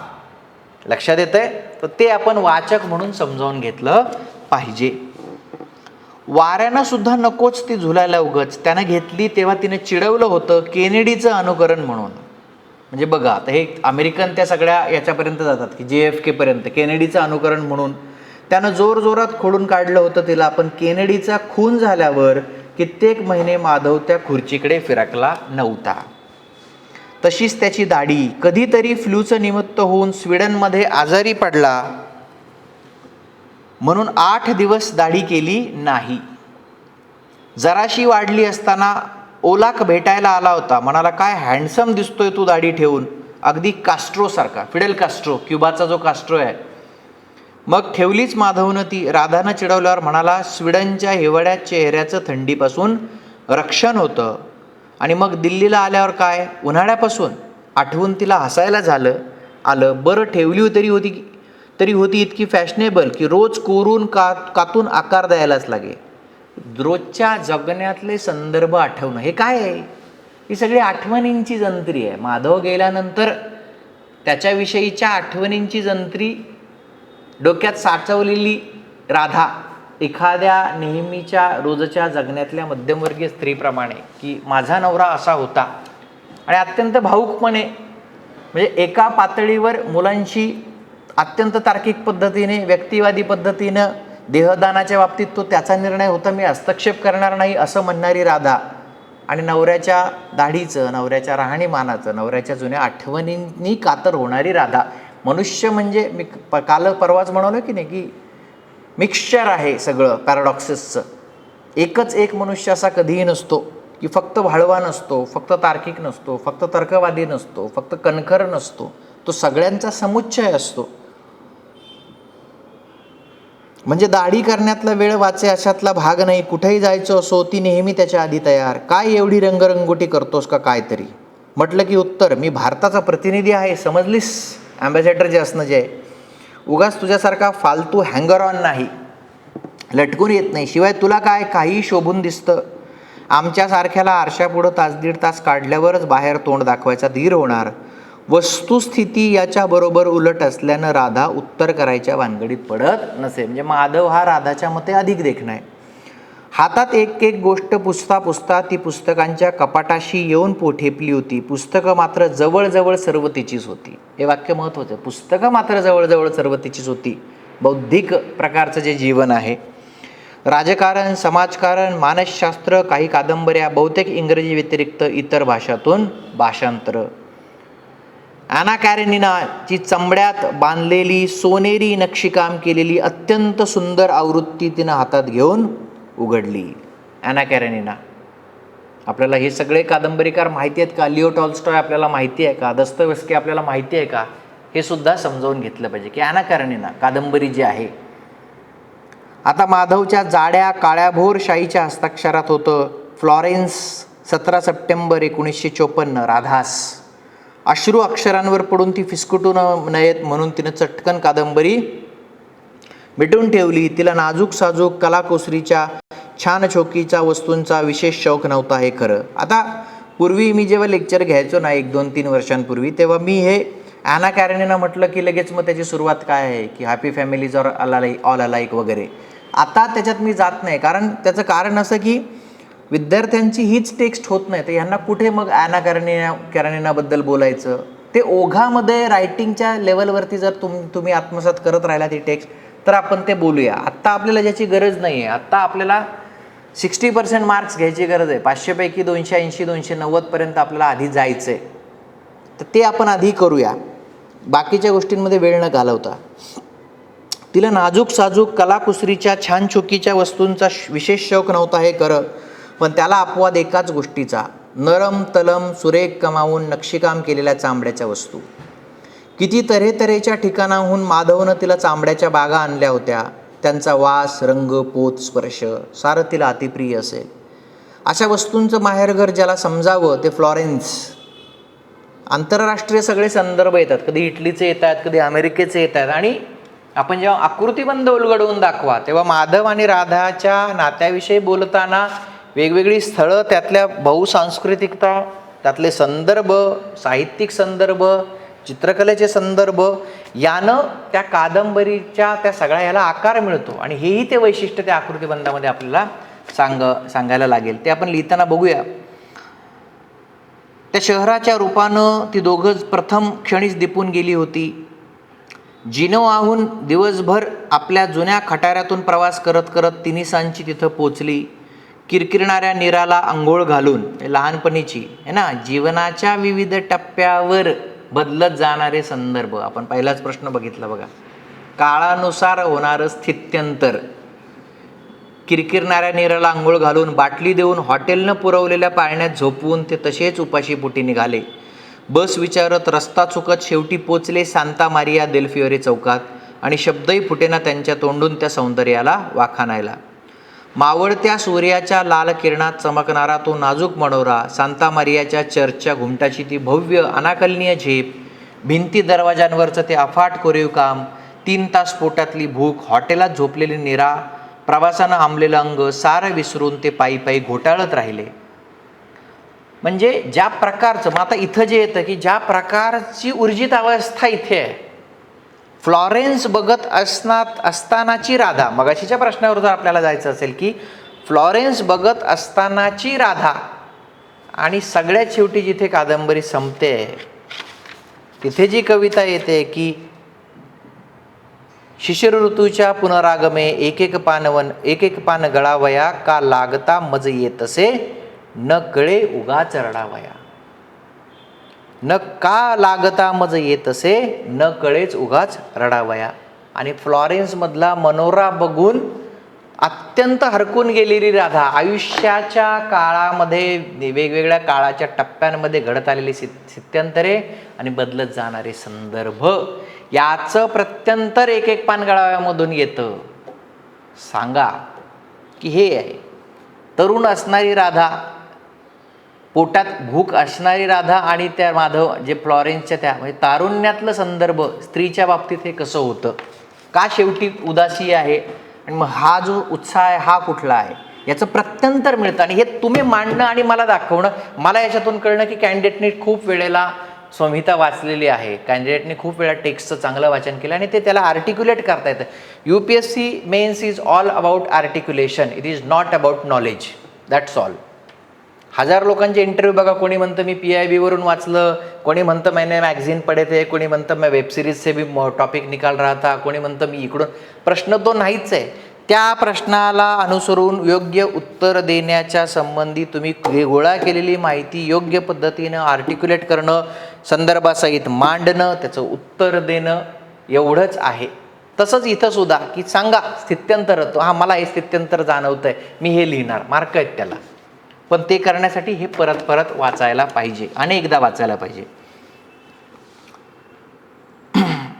अखेर सर्व बघायच्या ठिकाणांना रात्रीसाठी टाळं लागलं तेव्हा परत आले. पियात्सा सांता मारियामध्ये बसून कुठं मोठं थोरलं जेवण करायचं दोघांच्याही मनात नव्हतं. कोपऱ्यावरल्या एका छोट्याशा सेल्फ सर्व्हिस रेस्टॉरंटमध्ये एक प्लेट शेवया आणि टोमॅटो सॉस आणि 1 लिटर रेड वाईन घेऊन आपापले ट्रे सावरत एका टेबलापाशी जाऊन बसले. राधानं गळ्यातला कॅमेरा काढून शेजारच्या खुर्चीवर ठेवला. पोटात अन्न आणि वाईन पडतात साऱ्या दिवसाचा थकवा, वणवण अगदी अंगावर आली. हॉटेलात पोचून बिछाण्याला अंग टेके तो कसेबसे डोळे उघडे ठेवले. तेवढेच दुसऱ्या दिवशी सकाळी परत भटकंतीला निघताना आठवण झाली कॅमेऱ्याची. तो कसला परत मिळतो? सांता मारिया देला फियोरेच्या चर्चपाशी राहणारे सारे संत महंत नसतात, हेच खरं. स्वतःला राधानं शिव्यांची लाखोली वाहिली. माधव म्हणे, अगं मीही विसरलोच की तुला आठवण करायला. पण ती म्हणे, तुझी आवडती वस्तू माझ्या हातून हरवली. साऱ्या फ्लॉरेन्समधली जादू जणू तिच्या लेखी नाहीशी झाली. मिकेलँजेलोचे पुतळे, बोत्तिचेलीची चित्र, जुना पूल, त्याच्यावरची चित्रविचित्र जवाहिरांची दुकानं, कशातच तिला रस वाटेना. चांबड्याच्या अतिसुंदर पण अतिमहाग वस्तूंच्या दुकानापुढं पाय घोटाळले खरे, पण आपल्या हातून इतका किमती कॅमेरा गमावल्यावर कुठल्या तोंडावनं माधवला काही मागायचं असं वाटून निर्धारानं पुढे गेले. याच दिवशी मग ते रोमला परत आले. पुढे पैसे वाचवून जर्मन एम्बेसीतल्या कुणाला सांगून माधवनं अगदी तसला दुसरा कॅमेरा आणवला देखील. इटलीत तिची नेहमी कुरकुर असे की आजच्या लोकप्रिय इंग्रजी कादंबऱ्या हजारोंनी, पण क्लासिक एकही नाही. उदाहरणार्थ ॲना करेनिना.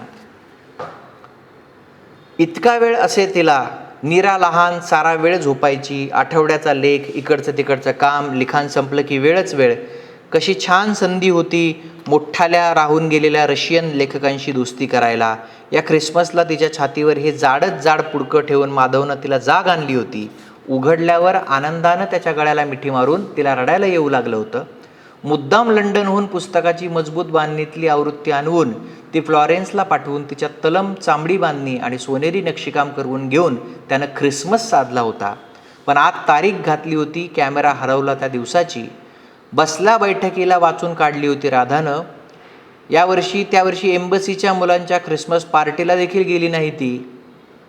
बाहेर कधी नवत पडणाऱ्या बर्फाकडे बघत घरात ऊब असतानाही रशियन हिवाळ्यात कुडकुडत तिनं वाचली होती. तिला परत परत हात लावत मनात म्हणाली वाचली पाहिजे पुन्हा एकदा. 20 वर्षे होऊन गेली. आणि मग माधवच्या डेस्कावर बसून त्याच्या कागदावर त्याच्या भल्या मोठ्या जाड निबाच्या काळ्या शाईच्या पेननं तिनं लिहिलं, ॲना कारेनिना पुन्हा वाचणं. नोंद, एक अध्याय जो आहे तो संपतो की ॲना कारेनिना पुन्हा वाचणं.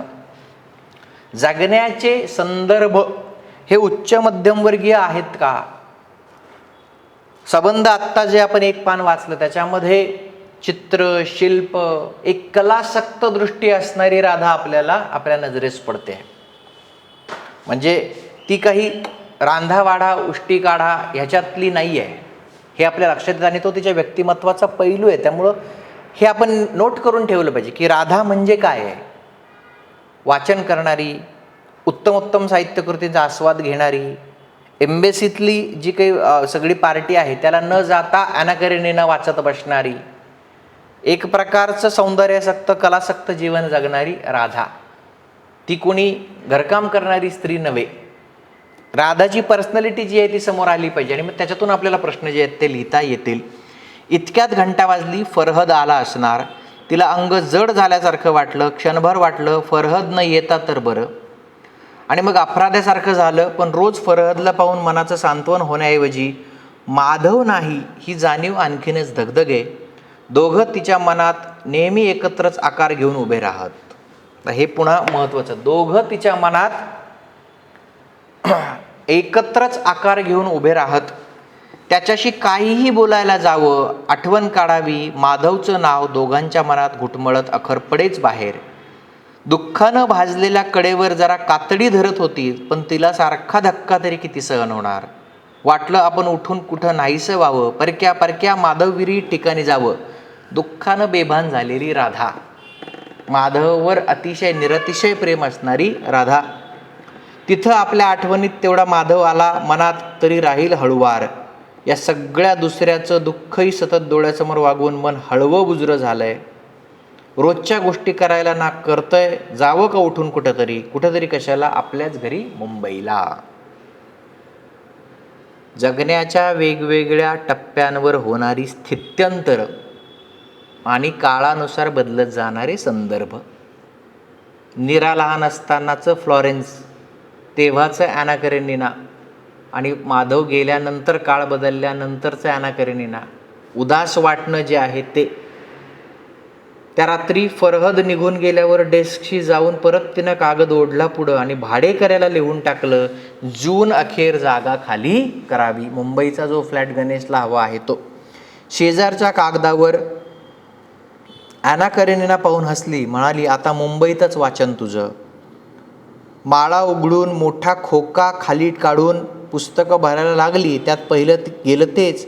आणि या वस्तू देऊन टाकू आठवण म्हणून कुणाकोणाला, विकता येतील काही. त्या रात्री कित्येक वर्षांपूर्वी ऐकलेला समुद्राचा आवाज आला तिच्या स्वप्नात, आणि काहीतरी स्वप्न म्हणून माधवला सांगायला वळली. तेव्हा रिकामा बिछाना बघून रडली नाही, नुसताच सुस्कारा सोडून परत झोपी गेली. माधवच्या मृत्यूचं जे सगळं चित्र आहे ते पूर्ण होतं. आणि आता मुंबईला जाणं जे आहे, काय म्हणते पुढं. राधा मुंबईला पोचली ती जुलैच्या मध्यावर. गुजरात ओलांडल्यापासून वाटत होतं केली चूक, पण पोचल्यावर समजलं घोडचूक. पाऊस कोसळत होता आणि सामान तर डोंगरा एवढं. स्पेशल ब्रेकमध्ये टाकून आणलं. दिल्लीच्या घरातनं देऊन देऊन उरलं ते आणलं. काही इथं लागेल म्हणून, काही मुलं घेतील म्हणून, क्वचित एखाद्या गोष्टीत धागेदोरे गुंतले होते म्हणून. अति नाजूक पायांचं शिशवीचं ते नक्षीदार डेस्क, माधवचं अगदी लहान. बसून पत्र लिहिण्याखेरीज काही काम झालं नसतं त्याच्याशी. अतुल शर्मांनी 6,000 रुपये देऊ केले, पण नाहीच विकवलं तिच्यानं. आता हे असे अनेक संदर्भ. मग बऱ्याचदा विद्यार्थी म्हणतील, तरी काय सगळंच पाठ करायचं का? नाही, त्याचा फील घ्यायचा आहे. त्याचा फील घ्यायचा आहे. आपल्याला एक रसास्वाद लिहायचा आणि एक प्रश्न लिहायचा आहे असं गृहीत धरा तुम्ही. अंतिम परीक्षेमध्ये त्याचा फील घ्यायचा आहे. त्याच्यामधून काय आपल्याला येतंय, काय कळतंय. आता हे असे संदर्भ लघु कादंबऱ्यांमध्ये कितीतरी, जनई बोडो तुझे येतेमध्ये तर किती असणार. मग आपण हे सगळंच आठवण बनणार का असं विचारणार का आपल्याला, की पुढीलपैकी कोणी राधाला 6,000 रुपये देऊन केले होते. हे ऑब्जेक्टिव्ह परीक्षा आहे का? नाही. ओव्हरऑल काय प्रकारचं नातं आहे, भूमीशी तिचं काय नातं आहे, दिल्लीच्या मुंबईला जाताना तिच्या मनात काय भावना येतात, आणि त्यातनं तिची कुठली पर्सनॅलिटी जी आहे ती उभी राहते आहे. स्टेशनवर या गार्डाच्या हातीपायी पडून तिनं डब्यात आपल्याबरोबर आणलं होतं आणि प्रवासभर सहप्रवाशांचे मुख शिव्याशाप खाल्ले होते. पण ते माधवनं प्रथम घरी आणलं तेव्हा त्याच्या अप्रतिम रूपानं तिला भारून टाकलं होतं. तसंच आत्ताही नजर पडली की चमकून वाटावं. माणसाच्या हातून इतक्या साध्यासुध्या गोष्टींचंही कसं शिल्प बनणं. पुन्हा तिची जी कलात्मक दृष्टी आहे, ती कलात्मकता, प्रत्येक गोष्टीमध्ये एक कलात्मकता, जी सौंदर्यासक्त नजर आहे. राधा म्हणजे व्यक्तिगत स्वातंत्र्य तर आहेच आहे, पण त्याला जोडून ती एक उपजत कलात्मकता आहे, सौंदर्यासक्ती आहे. हे राधाशी आपण जोडू शकतो, तिच्या पर्सनॅलिटीशी जोडू शकतो. आणि मग या सौंदर्यासक्तीचंच पुढे काळानुरूप काय होतं आणि काय नाही, प्रश्नाच्या स्वरूपात ते आपण बोलू शकतो. लग्न संस्थेची सर्वांगीण चिकित्सा एक एक पान गळावा या संग्रहातील कथांमधून झालेली आढळते. या मताची यथार्थता पटवा. आता समजा मगाशीचा प्रश्न, लग्न संस्थेची यथार्थता. आता ह्या ज्या काही ओळी आपण आत्ता गेल्या वेळेस वाचतोय, तर ते आपण चिकित्सा म्हणून येत आहे का? लग्न संस्थेची चिकित्सा म्हणजे इथं या पॅराग्राफमध्ये काय येतं का? नाही. त्या पुस्तकामध्ये कुठल्या कुठल्या सेक्शनमध्ये काय काय प्रकारचे मुद्दे प्रश्नाच्या अनुषंगाने आपल्याला वापरायला मिळतील, हे आपल्याला प्रश्न आल्यावर कळणार आहे. लग्न संस्थेची सर्वांगीण चिकित्सा, व्हॉट इज मॅरेज, विवाह काय आहे, साथ असणं आहे, लैंगिकता त्याच्यामध्ये किती इन्व्हॉल्व आहे, त्याच्यामध्ये कोणत्या प्रकारच्या कमिटमेंट्स इन्व्हॉल्व आहे, त्याच्यामध्ये स्त्रीचं किती दुय्यमत्व आहे, हे जिथे जिथे येतं आहे ते तिथून उचलून आपण लिहिणार. पण हे सुद्धा लघु कादंबरी किंवा कादंबरीमध्ये समग्र जीवनपट असतो, तो त्यातलं उचलून आपल्याला फक्त परीक्षेत टाकायचं आहे. सगळं पाठ करणं हे आपला हेतू नाही, पण वाचन मात्र सगळं करणं हे आहे. त्यामुळं मध्ये परत तुम्हाला तोडून मी हे सांगतो की हे मी वाचतोय कारण मला तुमच्याबरोबर हे करून घ्यायचं आहे. हे रेकॉर्डेड व्हर्जनमध्ये सतत तुमच्याबरोबर राहील.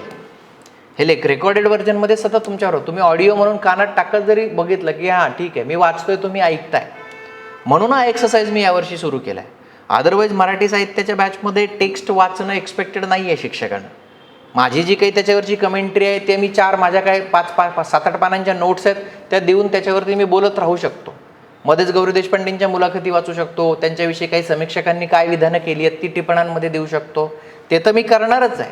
त्याच्या जोडीनं माझं असं एक्सपिरियन्स असं सांगतो की ते सगळं होतं पण हेच होत नाही आहे मुलांचं, आणि हेच खूप इम्पॉर्टंट आहे. कारण हे केलं तरी तुम्ही पास होऊन जाताय.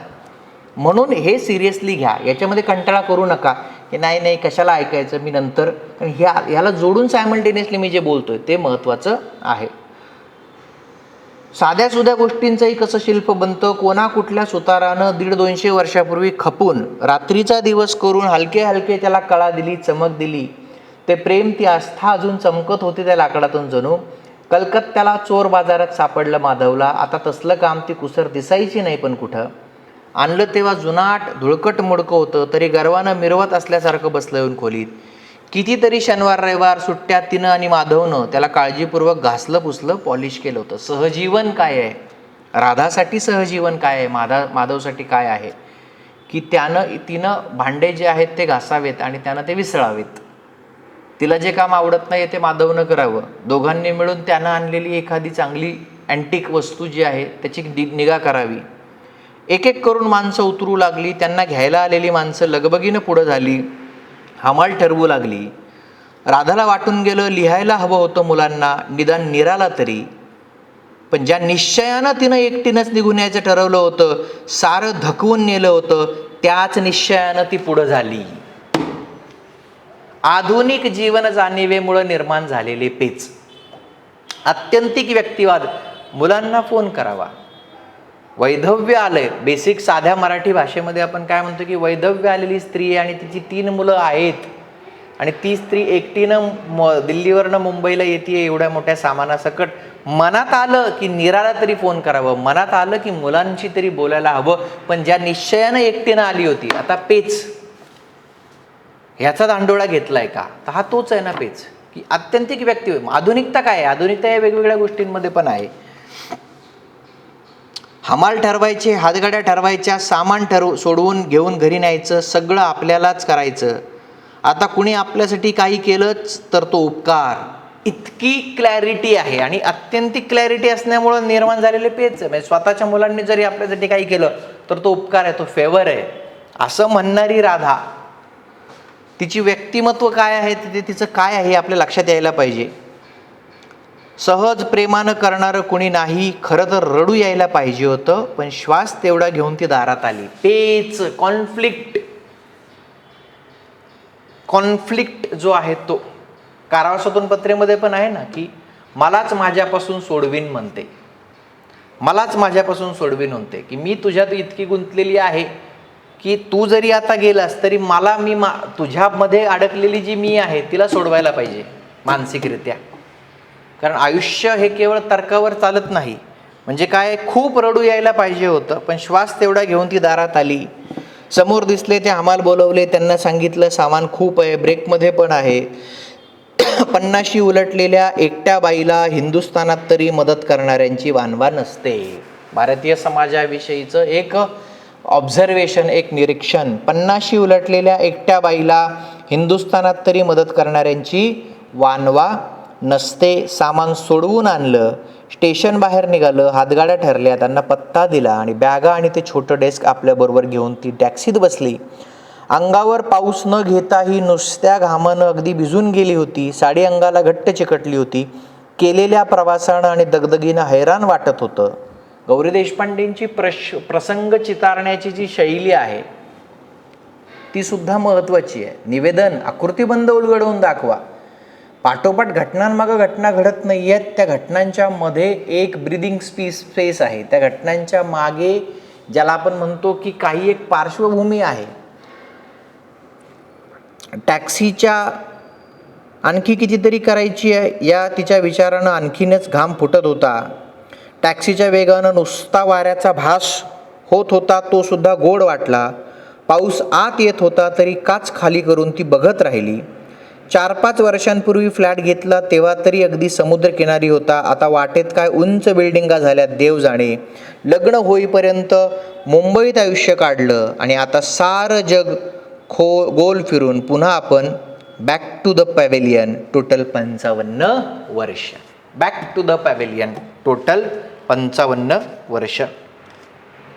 टॅक्सी थांबली तेव्हा कळलं सुदैवानं अजून समुद्रकिनारा पुढ्यातच होता. उतरताना अंगाला घामानं गच्च चिकटलेल्या साडीला पाय अडखळून जवळजवळ पडलीच ती खाली.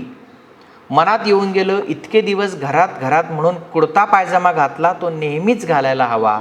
काय हरकत आहे, इथं कोणी फारसं ओळखीचंही नाही. येऊन जाऊन पंचायत करणारी मुलं, आपण त्यांना कधी म्हटलं नाही अमुक घाला तमुक करा, तर ती तरी कशाला येतील सांगायला.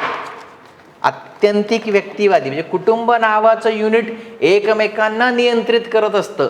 कुटुंब नावाचं युनिट एकमेकांच्या आयुष्याचं नियमन करत असतं. ही भावनाच मान्य नाही. त्याला देहदान करायचं आहे, मी कशाला हस्तक्षेप करू. मी अंबुजाला, नीरजाला आणि याला सांगत नाही गणेशला की तू कुठले कपडे घालायचे, तर तू मला सांगू नको की आई तू हे कपडे घाल. तुला हवं ते करण्याचं स्वातंत्र्य असू दे, मला हवं ते करण्याचं स्वातंत्र्य मला असू दे. दोघांनीही एकमेकांना दुखवायचं नाही. आत्यंतिक आधुनिकतावादी ही सगळी जीवन जाणीव आहे आणि याच्यामधून पेच तयार होत आहे की मुलं तुटलेली आहेत आईपासनं आणि मग तो जो ओलावा अपेक्षित आहे, जो पारंपरिक वाटतो आणि तो नसल्यामुळं मग आई म्हणून त्या स्त्रीला होणारा त्रासही येतो. पण मी तुझ्या आयुष्यामध्ये हस्तक्षेप करणार नाही, तू माझ्या आयुष्यात हस्तक्षेप करू नको, ही भावना एकदा प्रमुख मानली. कारण काय, कालचंच वाक्य मुलाखतीतलं, आपलं स्वत्व राखणं आणि स्वतःचा पैस निर्माण करणं, मग कोणत्याही परिस्थितीत त्या असोत, त्यांच्यासाठी जीवन मरणाचा प्रश्न असतो. गौरी देशपांडेंच्या पुस्तकांमधल्या स्त्रिया आपलं स्वत्व राखणं, मी अशी आहे, हे माझं स्वत्व आहे, हा माझा स्वभाव आहे. स्वतःचा पैस निर्माण करणं, मग कोणत्याही परिस्थितीत मी असेल, माधव असताना असेल, माधव नसताना असेल, हा माझ्यासाठी जीवन मरणाचा प्रश्न आहे.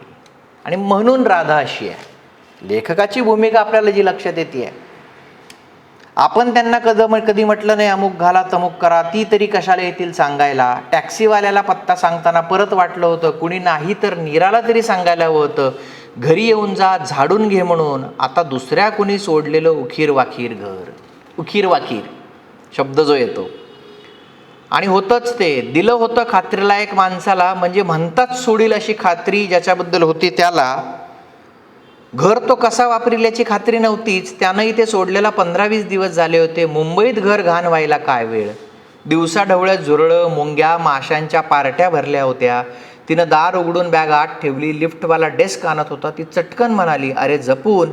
जरा का ओरखडा उठलेला साहेबांनी पाहिला आणि चटकन थांबली. कितीही तर्कवादी असू दे, कितीही व्यक्तिवादी असू दे, माधवच्या जाण्याचं, दोन माणसांमधल्या प्रेमसंबंधांचं चित्रण करताना मानवीय भूमिकेमध्येच गौरी देशपांडे परत जातात.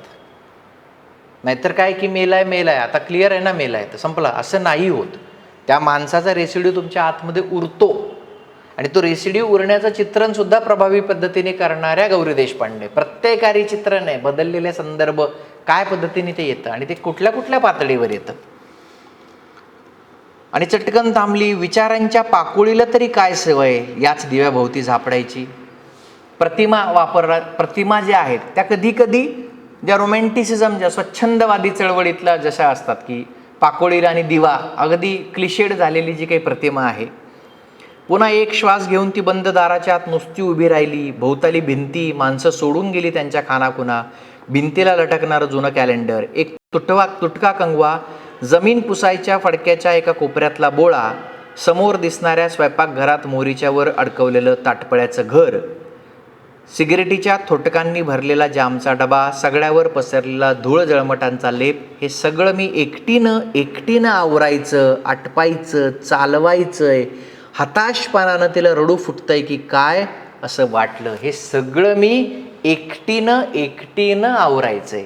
आधुनिक जीवन जाणीवेमुळं निर्माण झालेले पेच. आधुनिक जीवन जाणीवेमुळं निर्माण मला हवं ते करण्याचं स्वातंत्र्य आहे, तुला हवं ते करण्याचं स्वातंत्र्य आहे, मुलांना मी कधी आग्रह करणार नाही, मुलांनी मला हा कधी आग्रह करायचा नाही, हे सगळं मला एकटीनं आवरायचं आहे. रिदम समजून घ्या. मी नीरजाच्या मध्ये पडणार नाही, मी गणेशला हे सांगणार नाही, गणेशनी मला हे सांगू नये, मला फरहदीविषयी बोलू नये, मी माधवला तसं बोलणार नाही, माधवनी माझ्या आयुष्यात हस्तक्षेप करू नये. आता मला हे सगळं एकटीनं आवरायचं आहे. पेच जो आहे, स्वातंत्र्य हवंय की सुरक्षितता हवी आहे? स्वातंत्र्य हवी आहे तर त्याची किंमत येते. गौरी देशपांडे तेच म्हणतात, स्त्रीला तिच्या स्वातंत्र्याची किंमत मोजावी लागते, पुरुषांना तसं त्याची किंमत मोजावी लागत नाही. मग ते लैंगिक स्वातंत्र्य असू दे, भावनिक स्वातंत्र्य असू दे, भौतिक स्वातंत्र्य असू दे, करिअर विषयक स्वातंत्र्य असू दे, जगण्याच्या प्रत्येक पातळीवर घेतलेलं स्वातंत्र्य स्त्रीला त्याची किंमत मोजूनच द्यावं लागतं. आता हे सगळं मला एकटीनंच आवरायचं आहे. रसास्वादाकरता एक्सपेक्टेड वाक्य जे आहे ते. हताशपणानंच तिला रडू फुटतंय की काय असं वाटतं. असं होत नाही ना. सुरुवातीला काय वाक्य येतं, नीराला तरी फोन करायला पाहिजे होतं, पण ज्या निश्चयानं आता घराबाहेर पडले होते त्याच्यात हे बसत नाही. ज्या निश्चयानं घराबाहेर राधा पडतीये त्याच निश्चयानं ती स्वतःला म्हणू शकते का आता रडू येताच कामा नये, पण रडू येणार आहे. हे सगळं मला एकटीनं चालवायचं आहे, एकटीनंच निभवायचं आहे. हताशपण जे तिथं येतंय ते रडू फुटणंही खरं आहे, आणि नीरालाही फोन करायचा नाही, गणेशलाही करायचं नाही, अंबूलाही फोन करायचा नाही, हा निश्चयही खरा आहे. दिस इज द पॅराडॉक्स. हे सगळं खरं आहे, हे मनुष्यत्व आहे आणि हा पेच आहे. आणि याच जीवन जाणीवांचा उहापोह गौरी देशपांडे करतात की काय केलं पाहिजे, काय केलं पाहिजे. अशी कुठली आदर्शवत परिस्थिती तयार होईल का, असा कुठला युटोपिया तयार होईल का, असं कुठला आदर्श जागा तयार होईल का की जिथं मला सगळं मिळेल, माझं स्वातंत्र्यही मिळेल, मला प्रेमही मिळेल, मला हताशपणाही येणार नाही, मला एकटेपणाही वाटणार नाही. हे शक्य आहे का? तर हे शक्यच नाही मानवी जीवनामध्ये. आपल्या निवडीनुसारची बंधनं आपल्यावर येत राहतात. बदल्यांची नोकरी असली की इतक्या परक्या घरांना आपण म्हणतो आयुष्यभर, मग आपलीच घरं परकी. हा फ्लॅट तर बांधल्यापासून पाहिलाही नव्हता तिनं कधी. मध्ये गणेशला मोठी जागा हवी म्हणून त्यानं विषय काढला होता, पण माधवनं त्याला परभारच तोडून टाकलं. काय वाटायचं माधवला मुलांबद्दल? अगदी लहान होता गणेश तेव्हा खूप खेळायचा माधव त्याच्याशी. तिचा स्वभाव दुसमुसळा, रागीट. माधव त्याला जपायचा तिच्या फटक्यांपासून. तिला कधी म्हणाला नाही मारू नकोस म्हणून, पण एकदा विचारलं, काय फायदा आहे फटका देऊन, उद्या परत तो हात लावेलच, त्याला इतका इंटरेस्ट आहे त्या वस्तूत तर बघू दे तरी एकदा. तेव्हा तिनं रागाच्या सुरात म्हटलं होतं, फायदा ना, माझा राग शमतो. तेव्हा नेहमीसारखा निरागस चेहरा करून म्हणाला होता, हात तिच्या, मग मला लगाव फटका, that will make everyone happy. गणेशवर त्यानंतर तिनं क्वचितच हात उगारला होता आणि माधववर अर्थात कधीच नाही. फक्तच्या पुढं डॅश देणं जे आहे, फक्तच्या पुढं काहीतरी म्हणणं जे आहे. दाराला मागं ढकलून ती पुढं झाली आणि सारं घर फिरून खिडक्या उघडून आली. म्हणजे निवेदनाची जी पद्धत आहे की काही गोष्टी सुरुवातीला सांगणे, काही गोष्टी नंतर सांगणे, काही गोष्टी मागे ठेवणे, पुढे करणे, म्हणजे जे फ्लॅशबॅकचं तंत्र आहे तर त्या पद्धतीने सगळं बोलणं. दाराला मागं उघडून ती पुढं झाली आणि सारं घर फिरून खिडक्या उघडून आली. होत्या 4च खोल्या, ही वाऱ्याकडली बाजू, समुद्राकडली बाजू, ही खोली आपण निजायला घ्यावी, ही असू दे पाहुण्या रावळ्याला म्हणजे प्रमाण भाषेचा वापर करता. आणि हे सगळं अंडरलाईन करून ठेवायचं आहे मी वाचत असताना. हे जे मी बोलतोय हे सगळं तिथे पेन्सिल, हायलायटर काय आहे ते सगळं तुमच्या पुस्तकामध्ये, तुमच्या नोट्समध्ये. प्रवचन ऐकल्यासारखं ऐकायचं नाही आहे. मी काहीतरी बोलतोय तर याला काहीतरी अर्थ आहे. पाहुण्या रावळ्याला, निवेदनाची पद्धत, आल्या गेल्याला, कोण येणार आहे म्हणा, पण तरीही कोण येणार आहे म्हणा, पेच. फर्निचर आहे तेवढं बस. इथं 2 दिवाण, खाली बैठक, या इकडल्या कोपऱ्यात गोल डायनिंग टेबल आणि 3 खुर्च्या. डबल बेड सवयीचा तो आपल्याला आणि सिंगल स्पेअर रूमला. भिंतीवर शेल्फ घ्यावेत मारून आणि एक वॉर्डरोब आहे तो पुरे, बाकी काही नाही. ड्रेसिंग टेबलाची नकोच कटकट, नीराला नाही तर अंबूला देऊन टाकू, पण आधी साफसफाई. फोन करून सांगावं नीराला मदतीला येऊन जा म्हणून. शेजारी असेल की फोन. ती बाहेर आली. शेजारची आणि समोरची दोन्ही पाट्या पाहिल्या. सिन्हा, सराफ, कुणाकडे जावं? कुणाकडे जावं? हे राम, किती म्हणून सारखे निर्णय घ्यावे लागतात माणसाला. थकणं जे आहे ना, एकट्या माणसाला जे थकणं आहे, स्वतःच्या मूल्याला जागून जगणं जे आहे व्यक्तिवादी पद्धतीने, हा निर्णय घ्यावा लागतो. आपल्याच दारासमोर ती घोटाळते आहे, इतक्यात लिफ्टवर येऊन थांबला आणि त्यातून 25ची एक मुलगी बाहेर आली. तिच्या पायात 2-2.5 वर्षांचं एक मूल घोटाळत होतं. सराफ घराकडे वळून तिनं घंटा वाजवली आणि मग हसून राधाकडे पाहून म्हटलं, इथले लोक 15 दिवसांपूर्वीच सोडून गेलेत, कुणी नाही तिथं. राधा घुटमळली, मग म्हणाली, नाही, मीच राहायला आले, आत्ताच येते. तोच दार उघडलं. मुलगी चटकन म्हणाली, अच्छा, तो आप है मिसेस, मी वनिता सराफ, तुमची शेजारीन, या ना आत, चहा घ्या. राधा संकोचून म्हणाली, अजून घर साफ पण व्हायचंय.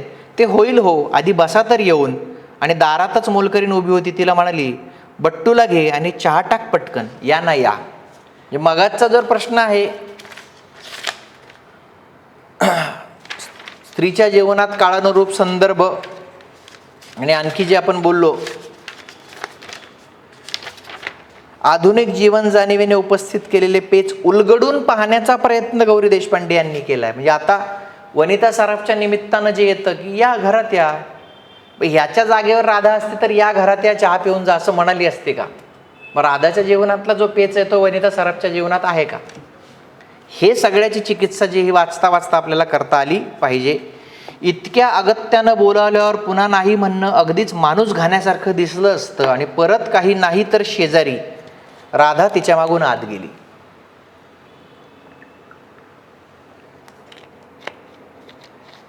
तिला वाटलं ही घरची सूनबी नसेल, पण नाही, तीच मालकीन दिसली.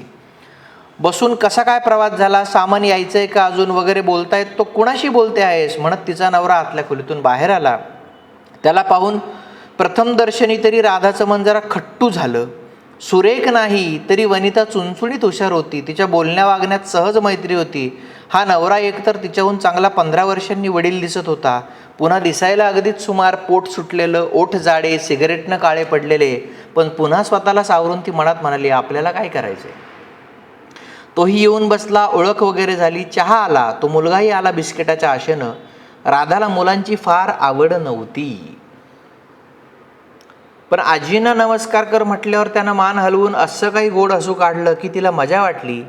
एकदम ये म्हटल्यावर परकी मुलं बुजतात ते जाणून तिनं त्याच्याकडं न बघता त्याच्या आईबापांशी जुजबी बोलणं लांबवलं. आता त्यांच्यासमोर नीराला फोन करणं तिला अवघड वाटायला लागलं. ती जायला उठणार तोच वनिता चटकन म्हणाली, सगळं कसं तुम्हाला एकट्यांना जमेल, मी येते मदतीला. आणि यमुनाही येईल. जेवणं तर झालीच आहेत, आता काय उद्योग आहे. थोडं सामान आल्यावर मग रमणबाई येतील हात लावायला. काय हो. मग तोही तोंडभर हसून हो हो म्हणाला.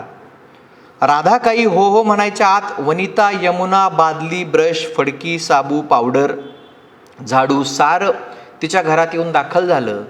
एकाच कामाला उत्साहानं हात लावणाऱ्या बायकांच्यात चटकन एक मनमिळवणीची लय निर्माण होते. ती तिघींच्यात निर्माण झाली. आधुनिक जीवन जाणीवेमुळे निर्माण झालेले पेच उलगडवून दाखवण्याचा प्रयत्न गौरी देशपांडे करतात का? वनिता सराफची एंट्री, एकाच कामाला उत्साहानं हात लावणाऱ्या बायकांच्यात चटकन एक मन मिळवणीची लय निर्माण होते. की वाचकाला हेही सांगायचं की this is also life and what Radha is living, this is also life. आणि बघा या दोघांमधलं त्याला जक्स्टापोज केलं. एका बाजूला दोन्ही ज्या आहेत त्या एका समोर एक ठेवलेल्या आहेत. की राधाला सगळे अनुभव द्यायचे आहेत, की स्वतःच्या सख्ख्या मुलांना बोलवता न येणं आणि तिला बोलवणं, वनितानी येणं आणि ती मन मिळवणीचा अनुभव घेणं. झाड, पूस, धू, घास त्यांनी एक एक खोली वाटून घेऊन संपवायला काढली. काहीतरी इकडलं तिकडलं बोलणं चालू होतं. बोलण्यावरून राधानं ताडलं की प्रथम वाटलं तशी वनिता 25शी सुद्धा नसेल. अजून करण्या सांगण्यात भाबडेपणा होता, मूलपणा होता. काही न विचारताच कितीतरी गोष्टी तिनं आपल्याला भडबड ऐकवल्या. ही एकटी. लहान असताना वडील वारले, पैसा होता घरचा, पण आई अशिक्षित, बावळट, त्यात प्रकृती सुमार. नातेवाईकांनी इस्टेट खाऊन टाकली. वनिताची तर शाळा संपताना मारामार. मॅट्रिक झाल्यावर रमणबाईंनी मागणी घातली. आईने होकार देऊन लग्न लावून दिलं. ते होते तिच्याच माहेरच्या लांबच्या नात्यातले कुणी बिजवर. ना मूल ना बाळ ना सासू सासऱ्यांची कटकट. वनिता खुश दिसली. राधाला मनात नवल वाटलं. आपण केलं असतं का रमणबाईसारख्याशी लग्न? कॉन्फ्लिक्ट. आपण केलं असतं का रमणबाईच्या सारख्याशी लग्न? वनितांनी केलंय. वनिताला काय हवं होतं? सुरक्षितता. राधाला काय हवंय? स्वातंत्र्य. आधुनिक जीवन जाणीवेनं निर्माण केलेले पेच ते उलगडण्याचा प्रयत्न गौरी देशपांडे करतात का? आपण केलं असतं का? हो, गौरी देशपांडे पेचच उलगडवण्याचा प्रयत्न करताय. साहित्यिक हा साध्या भाषेमध्ये तुमच्यासमोर जगण्यातले प्रश्न उभे करत असतो, प्रश्नांची उत्तरं देत नसतो. कुठलीही चांगली कविता ही गणितासारखी नसते. 1+1=2 असं मॅथमॅटिकल उत्तर देणं हे कवितेचं, साहित्याचं, कादंबरीचं, कथांचं काम नाही आहे. जगण्याच्या व्यामिश्रतेला तुमच्यासमोर उलगडवून दाखवणं. जगण्यामध्ये हजार तऱ्हांचे निवड चॉईस आपल्याला करावी लागते. त्या प्रत्येकाचे कॉन्सिक्वेन्सेस म्हणजे काही ना काही परिणाम असतात आणि त्या प्रत्येक परिणामांमध्ये समाधान, असमाधान, वेदना, दुःख, हर्ष सगळेच रंग मिक्स झालेले असतात. त्याचं मिश्रण झालेलं असतं आणि ते येतं की आपण केलं असतं का रमणबाईच्यांसारखं लग्न? व्हॉट इफ हा जो प्रश्न असतो ना, कितीही बायकोचे लाड करणारा झाला, सुस्वभावी झाला, श्रीमंत झाला, तरीही माधव किती देखणा, लोभस होता. लग्नात तिच्या घरी मैत्रिणीत तो चर्चेचा विषय होऊन बसला होता. तिची तर आईसुद्धा म्हणाली, राधा तुझं हे ध्यान काय बघितलं ग एवढं प्रेमात पडायला? हुशार असेल डिगभर, पण तोंडावरून कोणाला वाटेल का? म्हणजे अत्यंत साधारणतः रूढीवादी असणारी आई की आणि दिसायला सुमार असणारी राधाच्याच शब्दातली राधा. ती MA ला असताना इंटरनॅशनल स्टडीज सेंटरची सभासद झाली. म्हणजे पुन्हा प्रसंग एक चालू आहे आणि फ्लॅशबॅक आहे. आकृतिबंधाची चर्चा करा. आकृतिबंधाची वनिता खरात बरोबर मुंबईचा फ्लॅट साफ करणं चालू आहे आणि रमणबाईंचा विषय आपण केलं असतं का? आणि मग माधव बरोबर तिचं कसं जुळलं? आयुष्याच्या वेगवेगळ्या टप्प्यांवर स्त्रीच्या आयुष्यात होणारी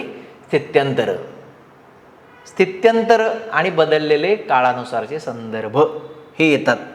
वेगवेगळ्या प्रश्नांचं मी तुम्हाला फक्त देतोय की वाचताना आपण कसं प्रश्नांच्या स्वरूपात विचार करायला लागतो.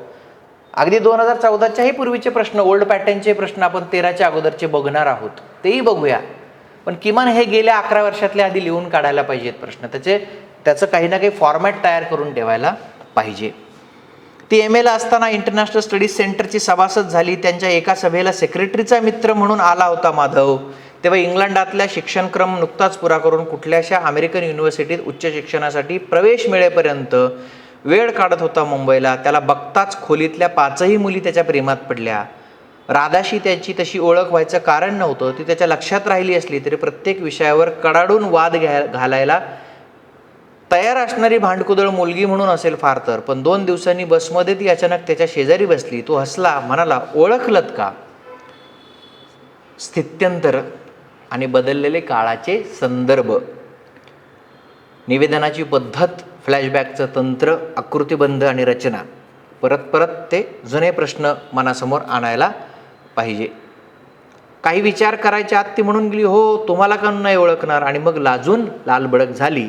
पण लोकांनी कळत नकळत आपली स्तुती करायचं त्याच्या अंगवळणी पडून गेलं असावं. आपलं हास्य अधिक संथावून मग तिच्या बावळटपणाची इतर काही दखल न घेता त्यानं इकडचं तिकडचं बोलणं काढलं होतं. मग युनिव्हर्सिटी जवळच्या इराणाकडे चहा, मग आणखी सहज वाटण्याजोग्या पण खऱ्या ठरवून झालेल्या भेटी, कदाचित आपण अगदीच घोंगडीचं ठिगळ दिसू याची पुरी जाणीव होती म्हणून की काय, राधा माधवमुळं दिपली नाही. किती रॅशनल आहे राधा. स्वतः माधवच्या व्यक्तिमत्वासमोर आपण उजवे नाही, आपण असलोच तर डावे आहोत आणि त्यामुळं ती न दिपलेली राधा.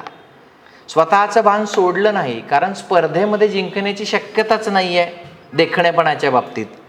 त्याची सुट्टी संपून जायच्या आदल्या दिवशी त्यानं विचारलं तेव्हा नकार देऊन ती मोकळी झाली. त्याचे डोळे प्रथम आश्चर्यानं विस्पारले तेव्हा तिला एकदम खुदकन हसू फुटलं. प्रथमच मग त्यानं अगदी काहीतरी अनावधानानं सुचेल ते म्हटलं, पण का?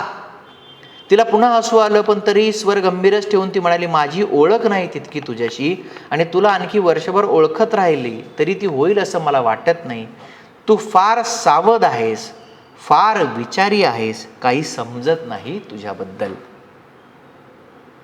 इतरांची बोलण्याची जी काही पद्धत आहे म्हणजे स्त्री सुलभ, म्हणजे माधवला पाहिल्यानंतर राधा वर्णन करते की 5 मुली प्रेमात पडल्या आणि तुझ्याशी ओळख नाही.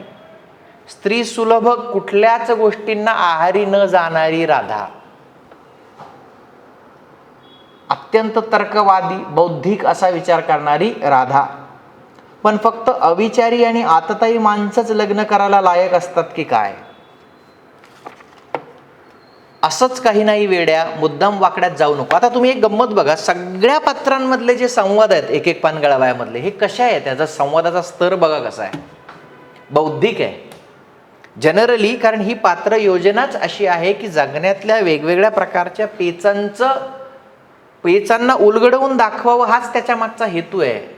लग्न संस्थेबद्दल काहीतरी बोलायचंय, लग्न ठरवण्याच्या पद्धतीबद्दल काहीतरी बोलायचंय. संवादाची पद्धत बघा. असंच काही नाही वेड्या, मुद्दाम वाकड्यात जाऊ नको, पण आपल्या अविचारावर सतत ताबा ठेवणारी माणसं कपटी आणि आपमतलबी असतात असं मला वाटतं. ती तशी नसतीलही, पण मला वाटतात. जे फिलॉसॉफिकल एक तात्विक आहे ना. आपण म्हणतो ना की जी माणसं सतत पॉलिटिकली करेक्ट बोलतात, जी माणसं फार डिप्लोमॅटिकली बोलतात, जे की खरं तर स्पर्धा परीक्षांच्या त्या इंटरव्ह्यूमध्ये चेक केलं जातं. पण डिप्लोमसी वगैरे असं काही नसतं, असते ती ब्रुटल ऑनेस्टी. तुम्ही प्रामाणिक असता किंवा अप्रामाणिक असता एवढंच खरं आहे. तुम्ही अन्यायाविरुद्ध बोलता आणि अन्यायाविरुद्ध बोलत नाही एवढंच खरं आहे. अन्यायाविरुद्ध न बोलणं म्हणजे अन्यायाला समर्थन करणं आहे. बरेच लोक हल्ली कुंपणावर बसतात, काठावर बघतात आणि म्हणतात की आम्ही शांत स्वभावाचे आहोत, आम्ही सगळीकडे वोकल नसतो. पण तसं नसतं. ते जे म्हटलंय की त्यातून पुढे डिप्लोमॅटिक सर्व्हिसेसमध्ये जाऊन इच्छिणारी तर फारच, तो जरा कडवटपणानं म्हटला. आपल्यावर त्याचं खरंच प्रेम आहे असं तिला ओझरत वाटून गेलं. ती त्याच्या हाताला थोपटत म्हणाली, पहा हा कडवटपणा. गेल्या महिनाभरात इतकीशीही अप्रिय भावना व्यक्त करताना प्रथमच ऐकते तुला. तू मला नकार द्यायचा हट्ट चालवलास तर मी मग फारच कडवट बनेन, स्त्रीद्वेष्टा, कॅन्टॅकरस थेरडा, ब्रह्मचारी बनेन. चिडलेला रागावलेला माधव. तू मला नकार द्यायचा हट्ट चालवलास तर मग मी फारच कडवट बनेन. रसास्वादाला अपेक्षित ओळ. स्त्रीद्वेष्टा, कॅन्टॅकरस थेरडा, ब्रह्मचारी बनेन.